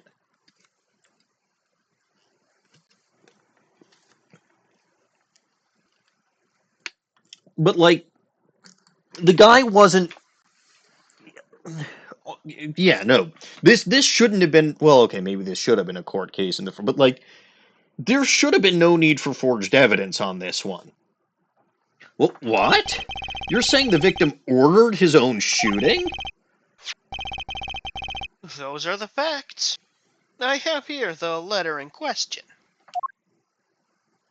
To my beloved student Zach, to you I entrust the task of lowering my life's... What? You didn't put that on screen long enough for me to read. You have it in the court record. Oh, yeah. Do it Magnifi's yourself. letter added to the Open court it yourself. record. Very unusual indeed. I'm going to read that in full.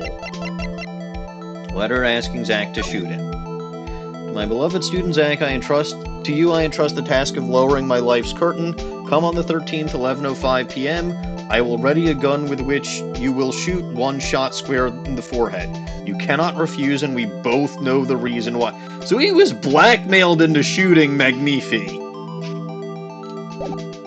Yeah, like I said, that's the kind of man who goes to hell. Okay, but to be fair... Also, to be fair, it looks like this guy's hair goes right into his nose and up his nose. Ew. So you're saying he should go to hell for the facial hair alone? No, I'm saying he was dying. Yeah.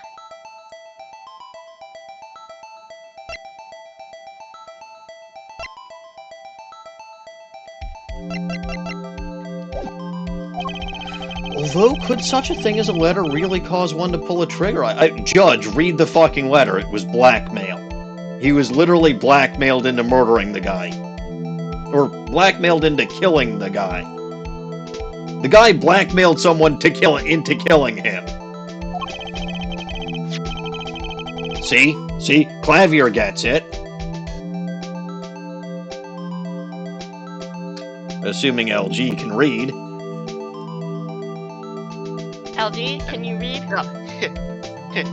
I believe the answer to that question could be found at the end of the letter. Ah, you cannot refuse, and we both know the reason why. Detective Gumshoe, can you explain this to the court? Unfortunately, even the defendant won't say a peep about that bit, sir. Which is to be expected, because obviously it was not something the defendant would have wanted anyone to know about, which is precisely why he actually killed the old man and was able to be blackmailed into it. One thing bothers me about this. Why the fuck are we in trial for this? This was very clearly not a criminal act. Why didn't he just say... Maybe according to the letter of the law, it was. No, the letter is what Magnifique Grammarier sent. But yeah, I'm wondering also why specifically 11:05 and not 11. So yes, why didn't he just say 11? Why have him come at 11:05 without some specific reason? The devil is in the details, Herr Attorney.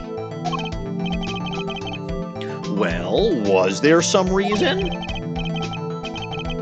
As it turns out, there was. Every night, for half an hour, starting at 11, the victim, Magnifique Grammarier, was given an IV. An IV? So You those know, are because individual he was in the values. hospital, 0 to... dying. No. Yeah, they bred him a lot over and over to make sure he had a good set of stats. Yeah, 31s and everything. Gotcha. And there it is in the picture off to the side of the bed. At 11, a doctor would come to set up the IV. 30 minutes later, he'd come back for the empty bag. This happened every night without fail. What the fuck was in the IV?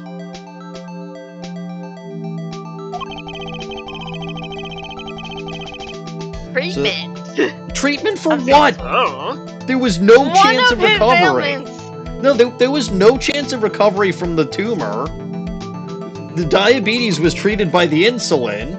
What the fuck is the IV doing? Pain meds? Maybe.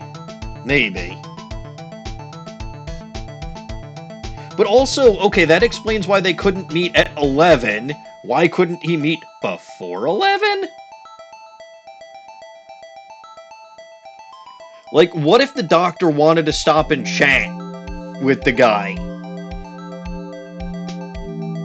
Whatever. He'd just be really unpleasant to chat with if you were the doctor.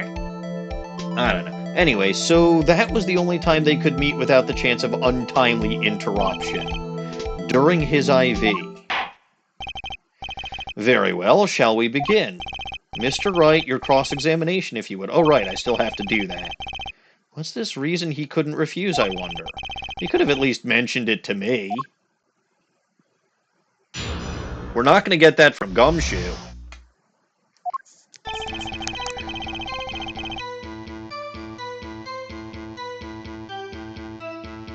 Press. Alright, so that in and of itself means that this is not a big deal. Just because he got the letter doesn't mean he went through with it. oh? I disagree. The victim was, indeed, shot in the forehead, after all. Just as he had commanded. It could be a setup. But let's not be in such a hurry. Maybe we should let the witness talk for a change. Thanks, pal. Fine. I can play it as slow as well as I can play it fast. On with the testimony, Detective Gumshoe.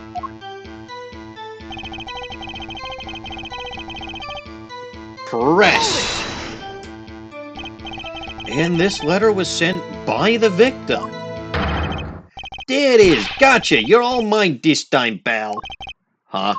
I had the handwriting checked out, of course. It's the victim's, no mistake. Ah, I see. Good job, Gumshoe. Score 1 for the boys. Actually, no, that just makes my life easier. I didn't lose. I was just ascertaining the facts. So why am I so annoyed? But a letter ordering... Judge, face the facts. Guy was given 3 months to live. He'd probably be in massive amounts of pain and discomfort.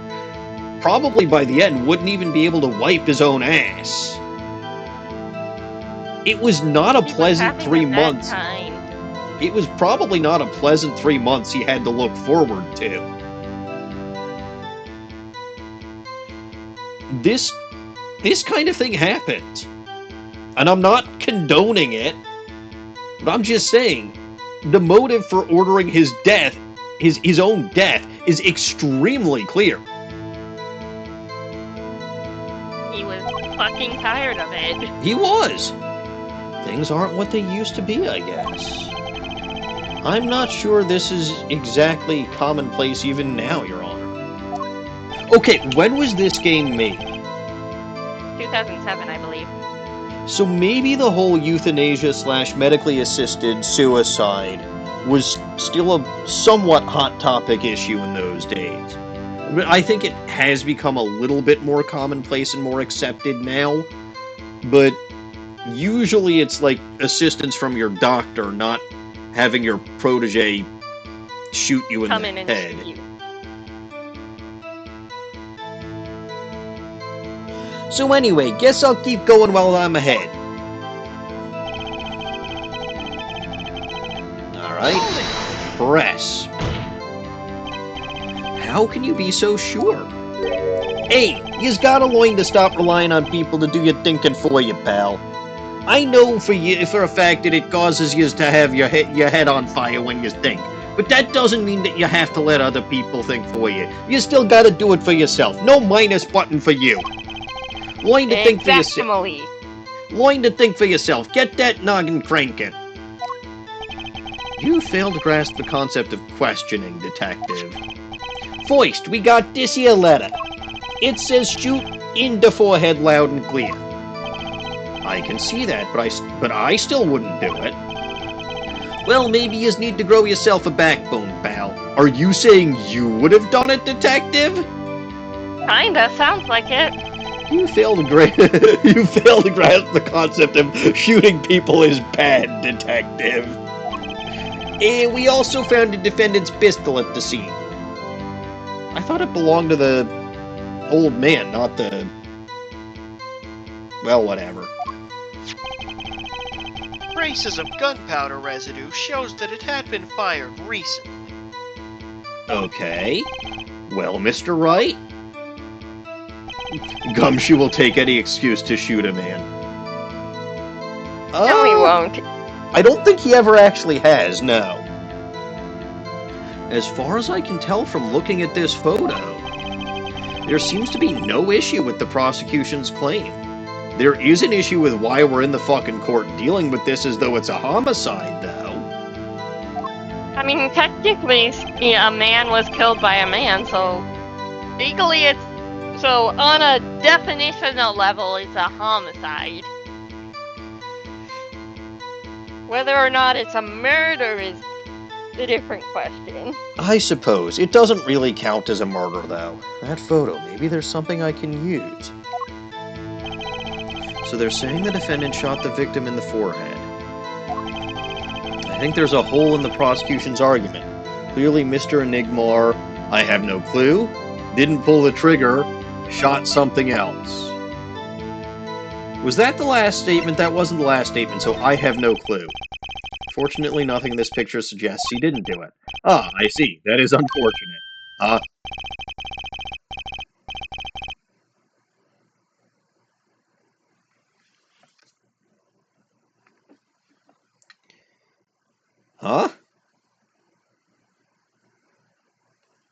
Uh-oh, did we lose LJ? Well, Lone. I your know, line. Jay. I'm trying to press every statement first. This is how I operate. Sorry, I didn't realize you'd. I'm weird today, apparently. It happens. We're weird every day around here. Well, let's pay it no mind and carry on, shall we? I like a fast tempo. Huh? Hey, I still's got stuff to talk about, pal. Everyone's so eager to move on, so of course I want to slow down. Is there really not a single clue in this picture? Back to the testimony, if you would. Yeah, the clown was shot, the mime was licked. That makes perfect sense. But no, I have to press every single statement before I actually advance this. It's why I never get anything done, Jay.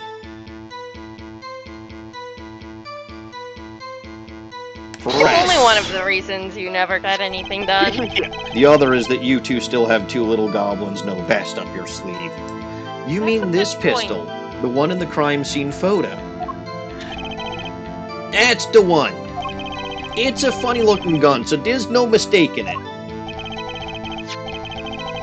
We compared the bullet taken from the victim's skull with a bullet fired from this gun. Rifling marks on the bullet were a perfect match.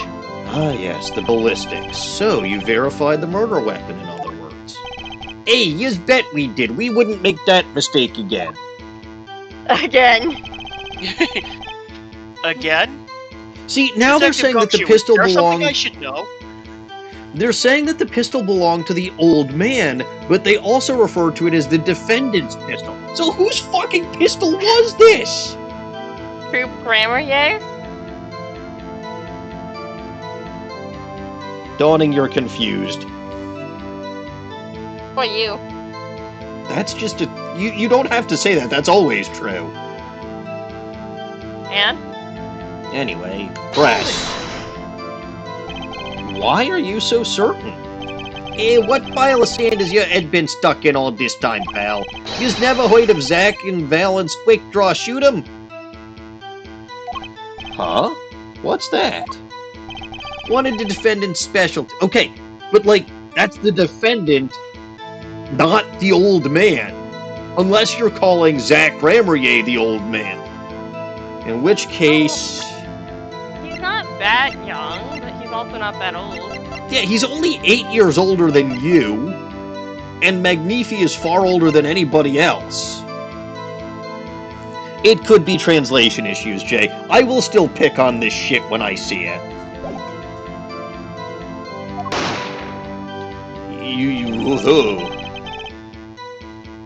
Oh.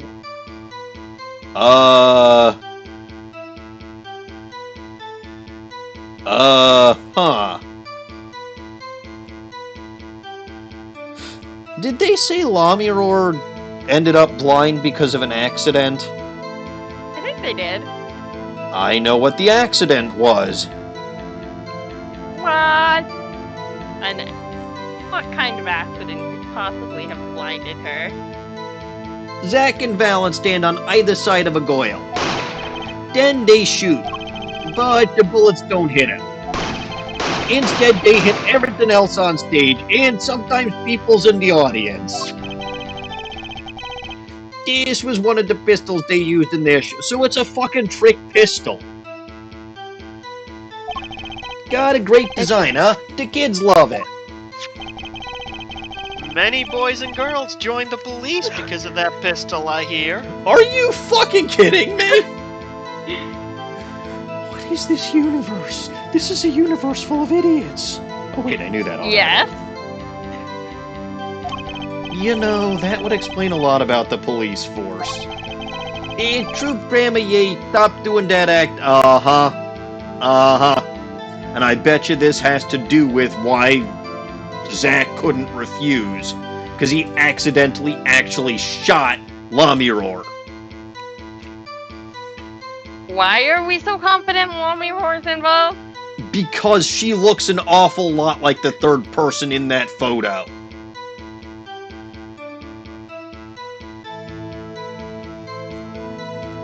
Troop Grandma Ye stopped doing that act a while ago. The old man held on to that pistol ever since. The court would like to see the pistol in question. You've got it, sir. Here she is. Well, this truly is a blast from the past. It's a stage pistol for magic shows, see? But it can fire real bullets. It looks so much bigger in real life than on TV. What are you looking at, Judge? TV. LG got it. Yeah, but it can only hold one round. By the way, the pistol's firing chamber is empty. We wouldn't want to bring a loaded pistol into the courtroom. And it shows traces haven't been fired recently. So, were any fingerprints found on the gun? Unfortunately, no.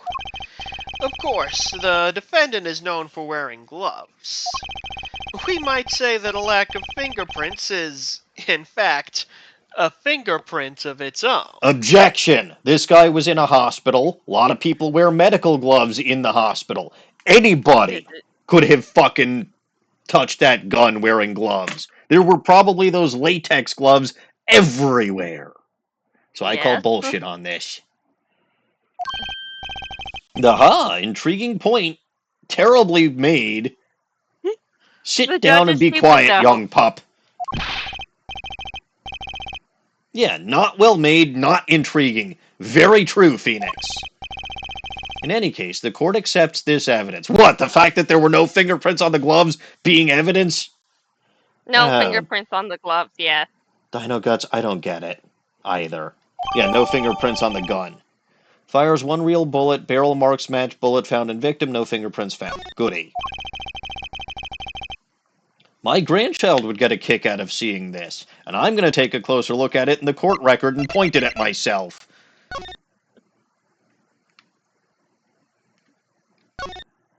No clues here. Probably no clues anywhere.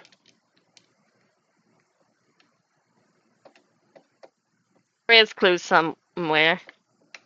Aha, the gun has a screw loose. No, I'm not seeing any clues. The chamber. Oh, the chamber of the chamber. I have never had a gun before. Where is the chamber?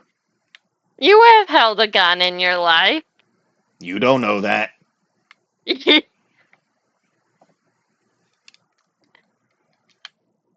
You don't know that. I never told you.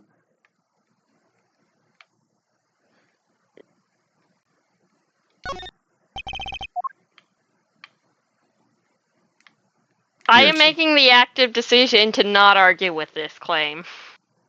No, seriously, how did you know? You did tell me. I don't remember telling you.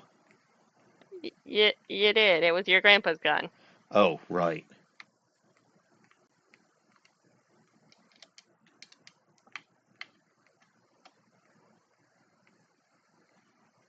Let's see.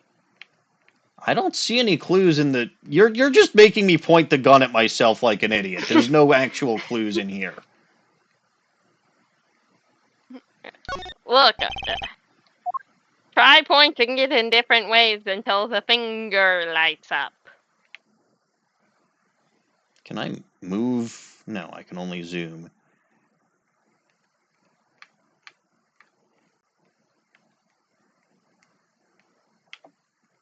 But, obviously I know that the chamber of a gun is... Here we go. Okay, hang on. Okay, what the hell?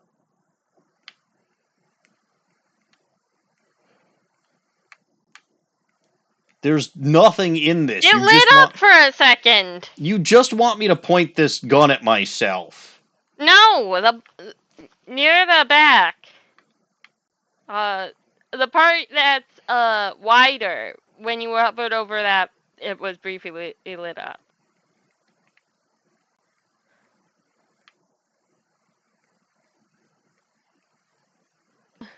She wants me to summon my persona. Yeah. I think that is how they do it in Persona 3.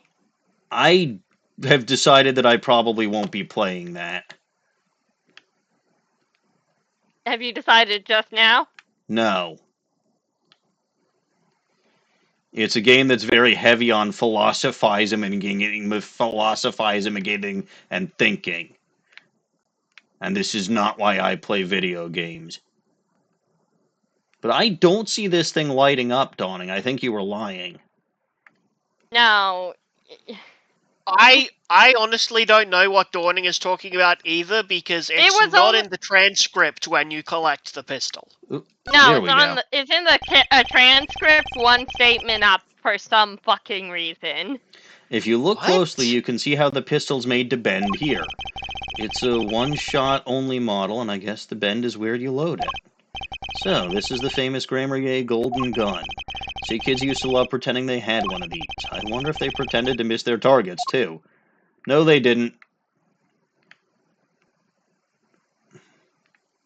See, pretending to miss your targets implies that you didn't actually miss your target. Yes. So are they pretending they didn't shoot someone when they actually did? Yes. But now it's time to return to our testimony. I didn't have time to gather all the details before coming in here. This testimony might be my only source of information. Better pay attention. And read this letter carefully. Uh-huh. Pay attention, huh? Alright. So we go back here, and we press again. And we actually say that, oh look, the clown was shot.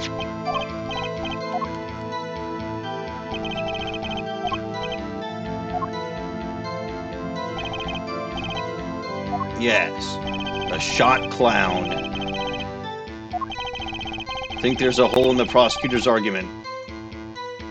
Shot something else. Looking at this photo, another possibility occurs to me. Yes? What does the letter tell us? That the defendant had a reason he couldn't refuse his teacher's wishes.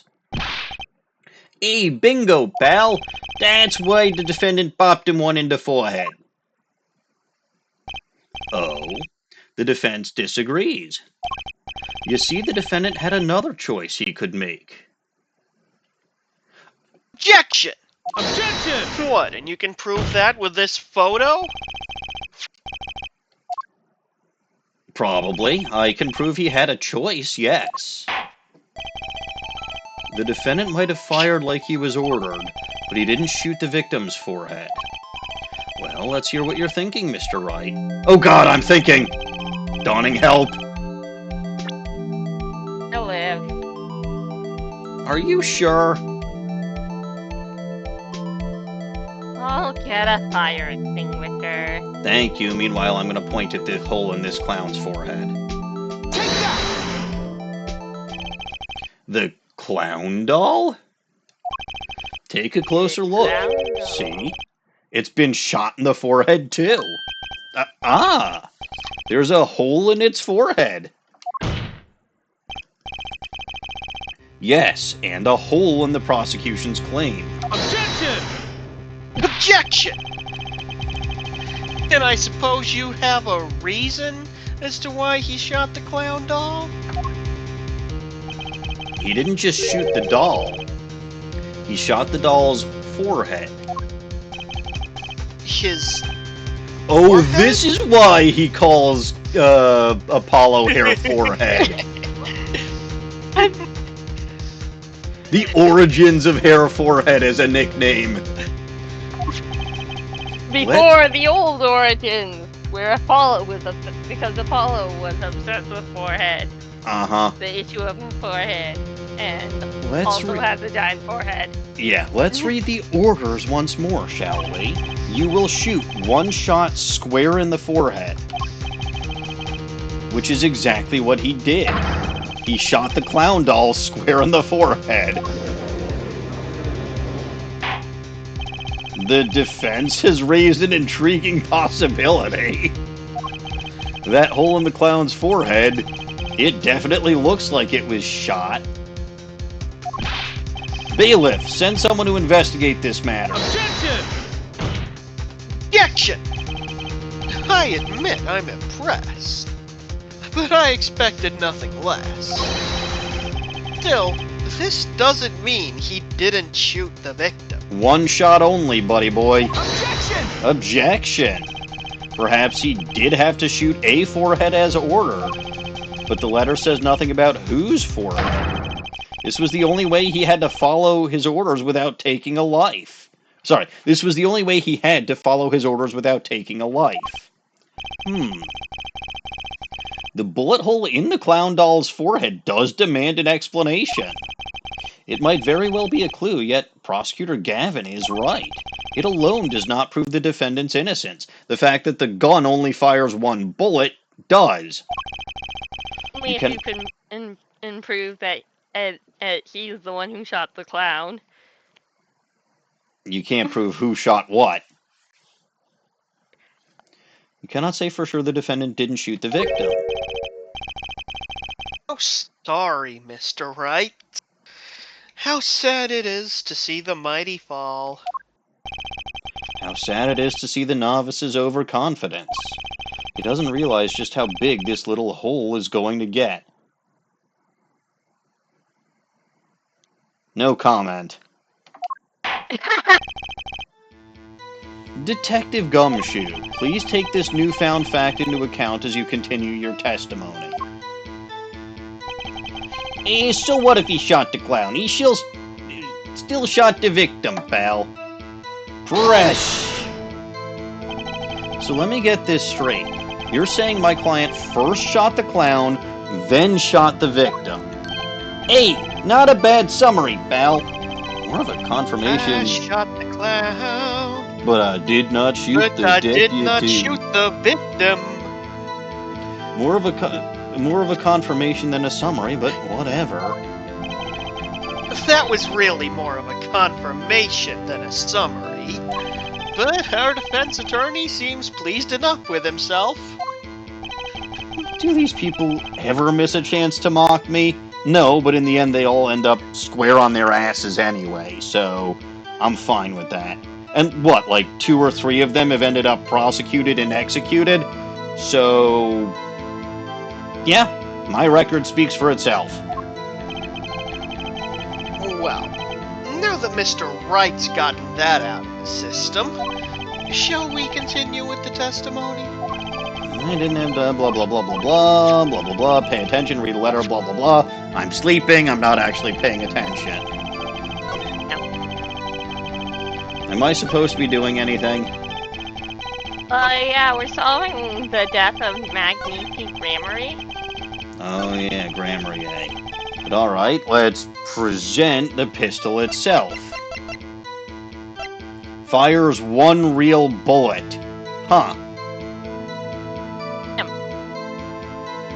But the barrel marks match the bullet found in the victim, so I feel like I'd be digging my own grave if I present this. Okay, so is Magnifique. Probably, but I'm going to present the staged pistol anyway. Objection.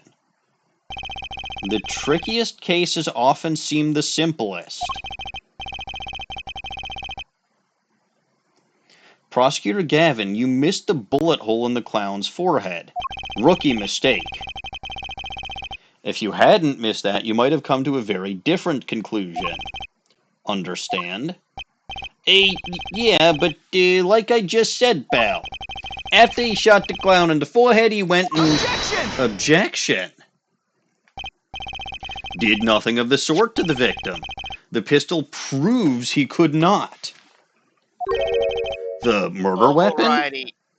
You gotta go. Yep, I gotta go. I probably will not be back in time to keep come back. Well, that's fair. I might... Dawning, how long is this particular segment? It's probably pretty Very. long. We're actually You're not finishing it not tonight. that far from a to be continued. Okay, then we'll get to the to be continued and be done. So yeah, thanks for hanging out, LG, and thank you for helping me test out my new computer. Not a problem at all. I will see you later. See you around. The murder weapon? How? It's quite simple, Your Honor. This pistol only holds one bullet at a time. Ah! If he had shot the clown in the forehead, he couldn't have shot the victim too, unless he carried another bullet with him. Also, Dawning, you still have 2 little goblin nose vests, in addition to this wheel spin. Well, we'll see what the wheel spin gives us. Tsundere for Melee. Well, let's see, what voices have we done? We've had... Farfel Muncher, I think the only- Phoenix Pasta Boy, Old I Bag. guess we're Canadian. I guess we're singing in Canadian. Okay, then there. I will tell you about how much I love the great Melly, who would never have fallen into the trap that Phoenix is about to fall in. Melly is the greatest person, and he couldn't have shot the victim either. Yarg. Melly is so wonderful and hilarious. Anyway, that's not a contradiction, not even close. Melly would have done much better and pointed out a better hole in the argument there. All he had to do was reload the pistol after that first shot there, eh? Any idiot should have been able to figure it out, to say nothing of Melly, who would have known about it beforehand. Objection! Objection! And where did he get the extra bullet? They're not so easy to come by, you know. You stupid prosecutor. Melly would put you in your place once and for all there. If you claim that the defendant had one ready, dear A, then prove to us how he managed to get it there, you silly prosecutor man. You are standing in the shadow of greater prosecutors than you. Like Melly, who could have been either a prosecutor or a defense attorney, even if he didn't want to, and even if he was never trained there, because he's so good at what he does. I can't believe this guy got the better of me. Melly would have had an answer to this, but alas, I'm too much of a rookie for this. Da da da da da da da da da da. Hey ha ha ha hee hoo ho there. I had a feeling this wasn't over yet there, I've heard a lot about this Phoenix Farfel Muncher person there. No, this party's just getting started, so let's invite Melly there. And I haven't proven anything yet beyond my good looks and startling record sales there, and I'm just pointing both of those out because I hope that they make Melly notice me. And I'm trying to compare myself to the great and powerful Melly, so I have to have at least some kind of accomplishments.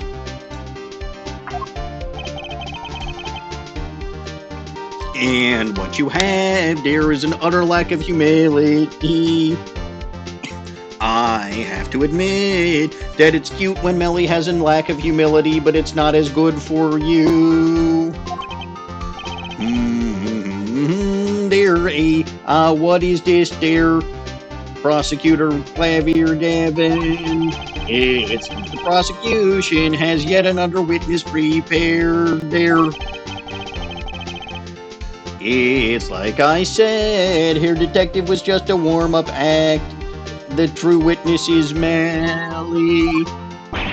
Ugh. Now that the audience has gotten a taste of what's to come, they're ready. Ready for what? There, are we proving that we really love Melly? For my decisive witness there, nobody would ever question Melly in the courtroom. A witness who you will find can prove one thing to us, dear that it was Zach Ramrier who shot the victim in their forehead, dear Oh, very well. Bring in this great and powerful Melly witness person thingy. We will pause for a 15-minute recess there. This might be my lucky break. I'll need that 15 minutes there to talk to my client, Zach Grammer. Yay. Court is now adjourned. Is this the to be continued? Oh. Well, gee, shit. I thought that the to be continued was going to be after the recess, because it sometimes is. I told you it wasn't far away. Well, yeah, sure, but if it was on the other side of the recess, that would have worked too. Sure. I told you it wasn't far away. Okay. Well, I said I was going to stop at the to be continued. Should I? Or should I at least try to get through the recess? Oh, let me skim the recess. So here's another question. This recess is kind of long. Okay, after this trial is over, how much is there actually left of this game? Oh dear God. The Mason system. There's the Mason system, and that's a confusing pain. Okay. But how many more parts are there in this trial? Well, it's the Mason system, and then back to up to Apollo. But there's no day 2 investigation. There's no. No, no. Okay. The Mason system is taking the place of day 2 investigation. I see. So there's 3 parts remaining, is what I'm hearing. Yeah, roughly. Are either of you good at writing? I'm okay at it. I can form sentences. I would regularly win the best flavor text writer in the war room at one point in time.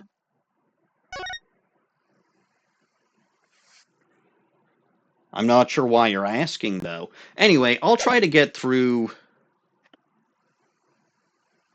The answer is sort of yes. I could write flavor text, and I was the voted on as the best flavor text writer in the war room for quite some time. I'm okay at writing, yes. But I'm not sure why you're asking. I can write a sentence. And the question that I'm trying to get, Dawning, like the reason for the questions is, if I end things here, will I have enough for another episode? Full, yes. Roughly full stream? Absolutely. Okay. And if I go through the recess, I probably still will too. Yeah. Okay. Because that's sort of what I worry about. So we'll get through the recess, and that's where I'm going to end things off.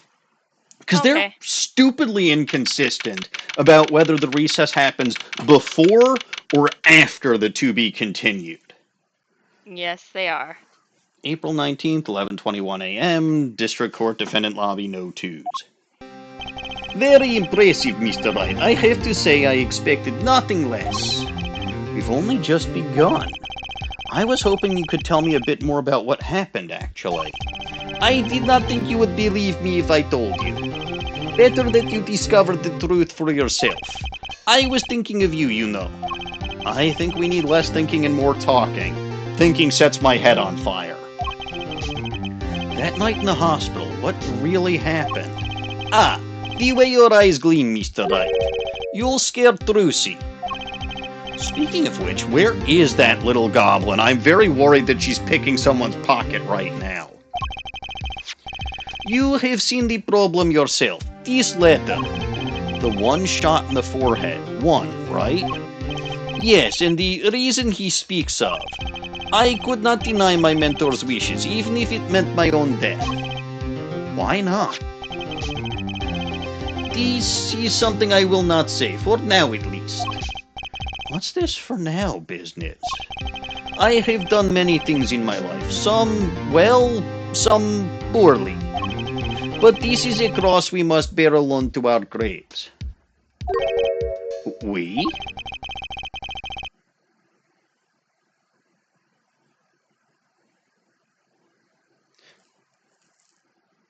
Jay, we answered a second time.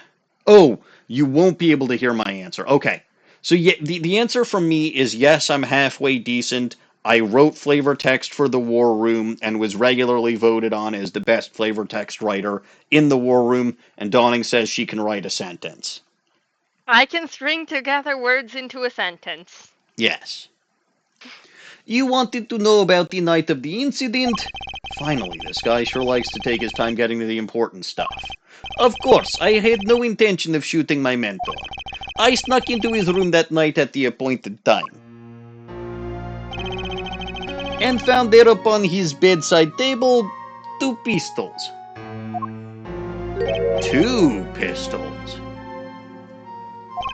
Yes, the one I had used on stage, and the one that had been used by my partner Valent. Oh, for the Zack and Valent's quick draw thing.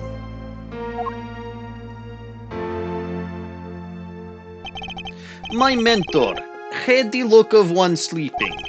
I stood by his bedside, hearing only the light sound of his breathing. Then I took the pistol into my hand.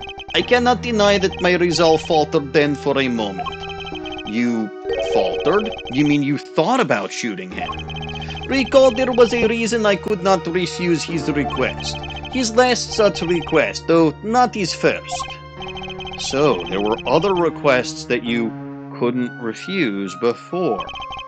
To be honest, I've not always been steadfast, and I fear I brought pain upon Trucy. Was Magnifi coercing his disciple? I see why you don't like him anymore. Or, I see why you don't like him. I didn't say I didn't like him. I just said he's the kind of guy who would go to hell. I suppose. Was Magnifi coercing his disciples somehow? Just what was going on in Troop Grammarier? Yet, in the end, I did not shoot him.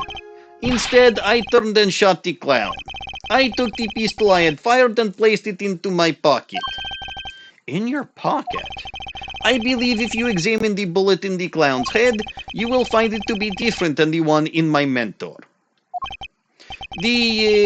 What were those called? The, rifling marks. Yeah, rifling marks. Yes, well, that is all I have to tell you concerning the case. Concerning the case? You mean there's something else you can tell me?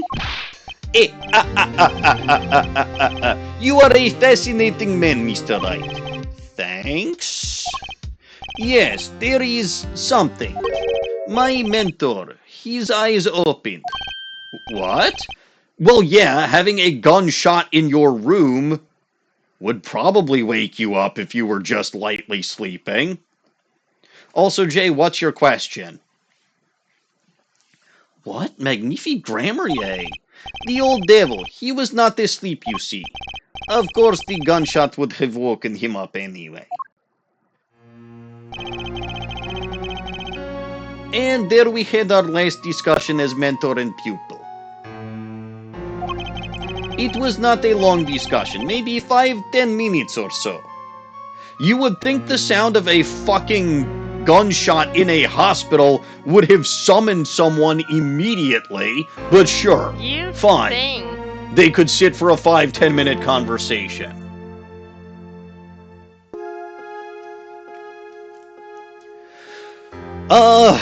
Okay, Jay, there is a lot of context that I'm missing. First and foremost, you have to ask yourself 2 questions. Question 1, what does the character dying accomplish towards achieving the story's ultimate goal? Question number 2, if the character were to survive, A, would you still be able to accomplish what the character's death was meant to accomplish? And B, what would you do with that character moving forward? Sometimes, and I hate to admit this, but sometimes a character has truly gotten to the end of their story arc, and the last thing that they can do is have their death motivate something else in the story. Also, if there was a way that they could survive, that implies they could have been saved. And what are the consequences of someone else in the story realizing they could have saved them but didn't? Well, okay, the end result was more of a consequence of the... So, in some cases, then, if someone dies due to the results of their past, unforeseen complications, sometimes it's more of a poetic thing, and sometimes, from a story writing perspective, that's more satisfying than the character living. They're possible surviving.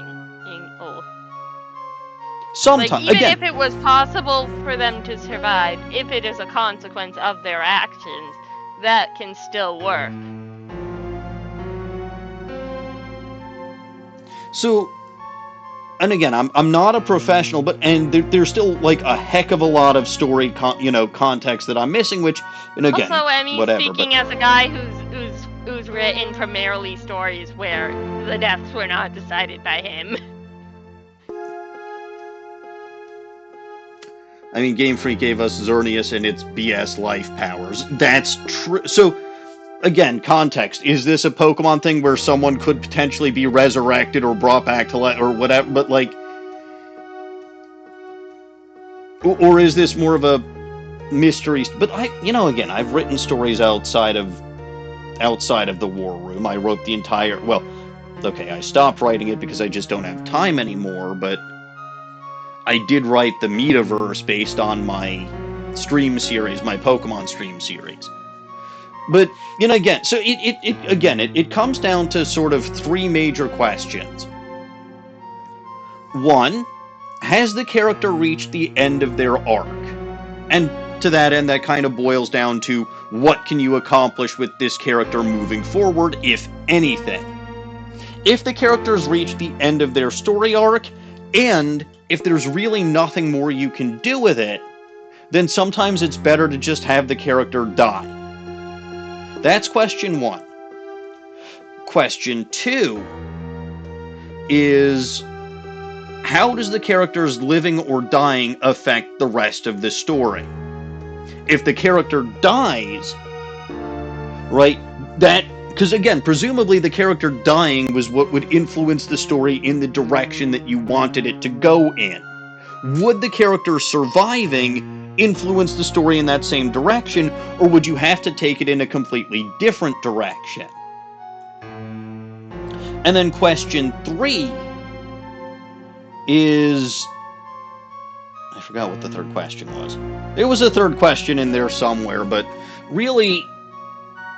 Again, it's just, and I guess question three is, what do you feel like doing? That's a very important question. That really is an important, because here's the thing, sometimes I've gone into a story, and I'm not talking about the War Room, right, because Dawning is technically correct, where a lot of the deaths and things in stories that I had to write for Mafia games were not exactly dictated by me, they were dictated by whatever happened in the game. But he sometimes... was writing the story around the death. Right. Not the other way around. Correct. But in the cases where I was writing the story, sometimes I started writing the story and I had a map of how the story would go, and what I thought was going to be a simple 2-3 page story ended up turning into one of my longest stories yet, because it kept going in directions that I hadn't anticipated, but were still logical and natural directions for it to go. Sometimes you start typing, or literal writing, depending on how you do this, but sometimes your fingers and your brain just take you in directions that you hadn't anticipated, and it just ends up working. It does. So, again, character, right? Has the character reached the end of his arc, and what can you do with this character? 2, direction of the story as a whole. 3, what do you feel like doing? Those are the 3 things to consider when you determine whether or not you want this character to live. And that was me's writing workshop in the middle, or more accurately towards the end, of his Ace Attorney stream. I mean, here's the, like, okay, you're talking about Xerneas, right? How often do people fucking die in the Pokemon universe? But when people die in the Pokemon universe, how often is Xerneas Ex Machina actually used to save them? I'm pretty sure Hunter J wasn't saved by Xerneas. It's not like the Dragon Balls, where you go collect 7 Dragon Balls and you can wish someone back to life. Xerneas does whatever the fuck Xerneas does.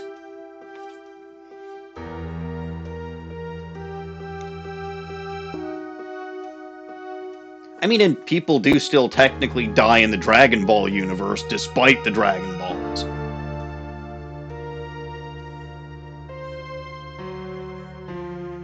Okay, same region is still, but like, I'm pretty sure people have died died in Kalos.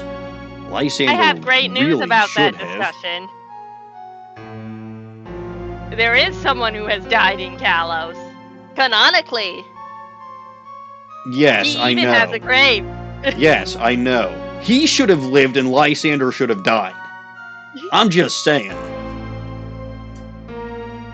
But regardless... And you know what? To my knowledge, he has not been brought back to life.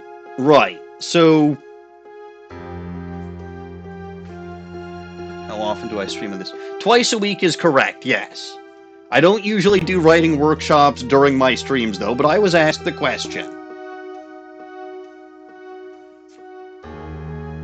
So yeah, just because a method for bringing someone back to life exists, first of all, Xerneas is bullshit in the first place, and I think we all know that.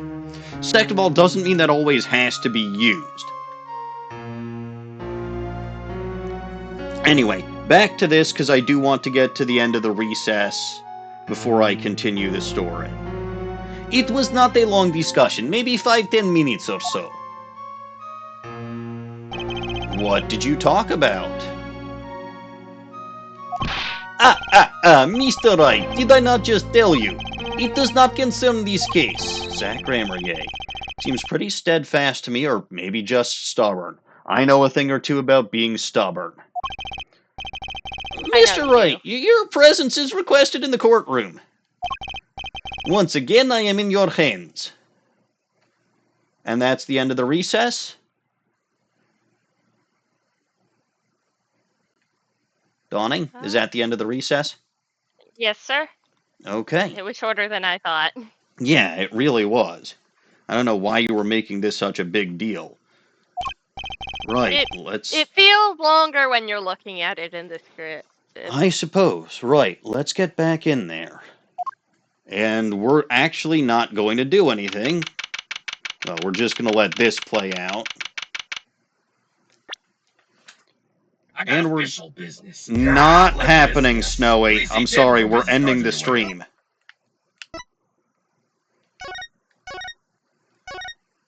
Like, the stream is actually ending. Well, okay, I suppose if Dawning wants me to do a stupid voice for the end of the...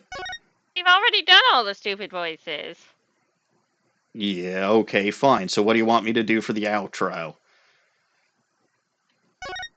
Supposed to do when we've already... Well, I wasn't here for Curse Me Kilts, so let's Curse Me Kilts. Ah, alright. Then for my outro today, I'll be doing Curse Me Kilts. We begin exactly where we end exactly where we began. So let's just make sure that we actually save here.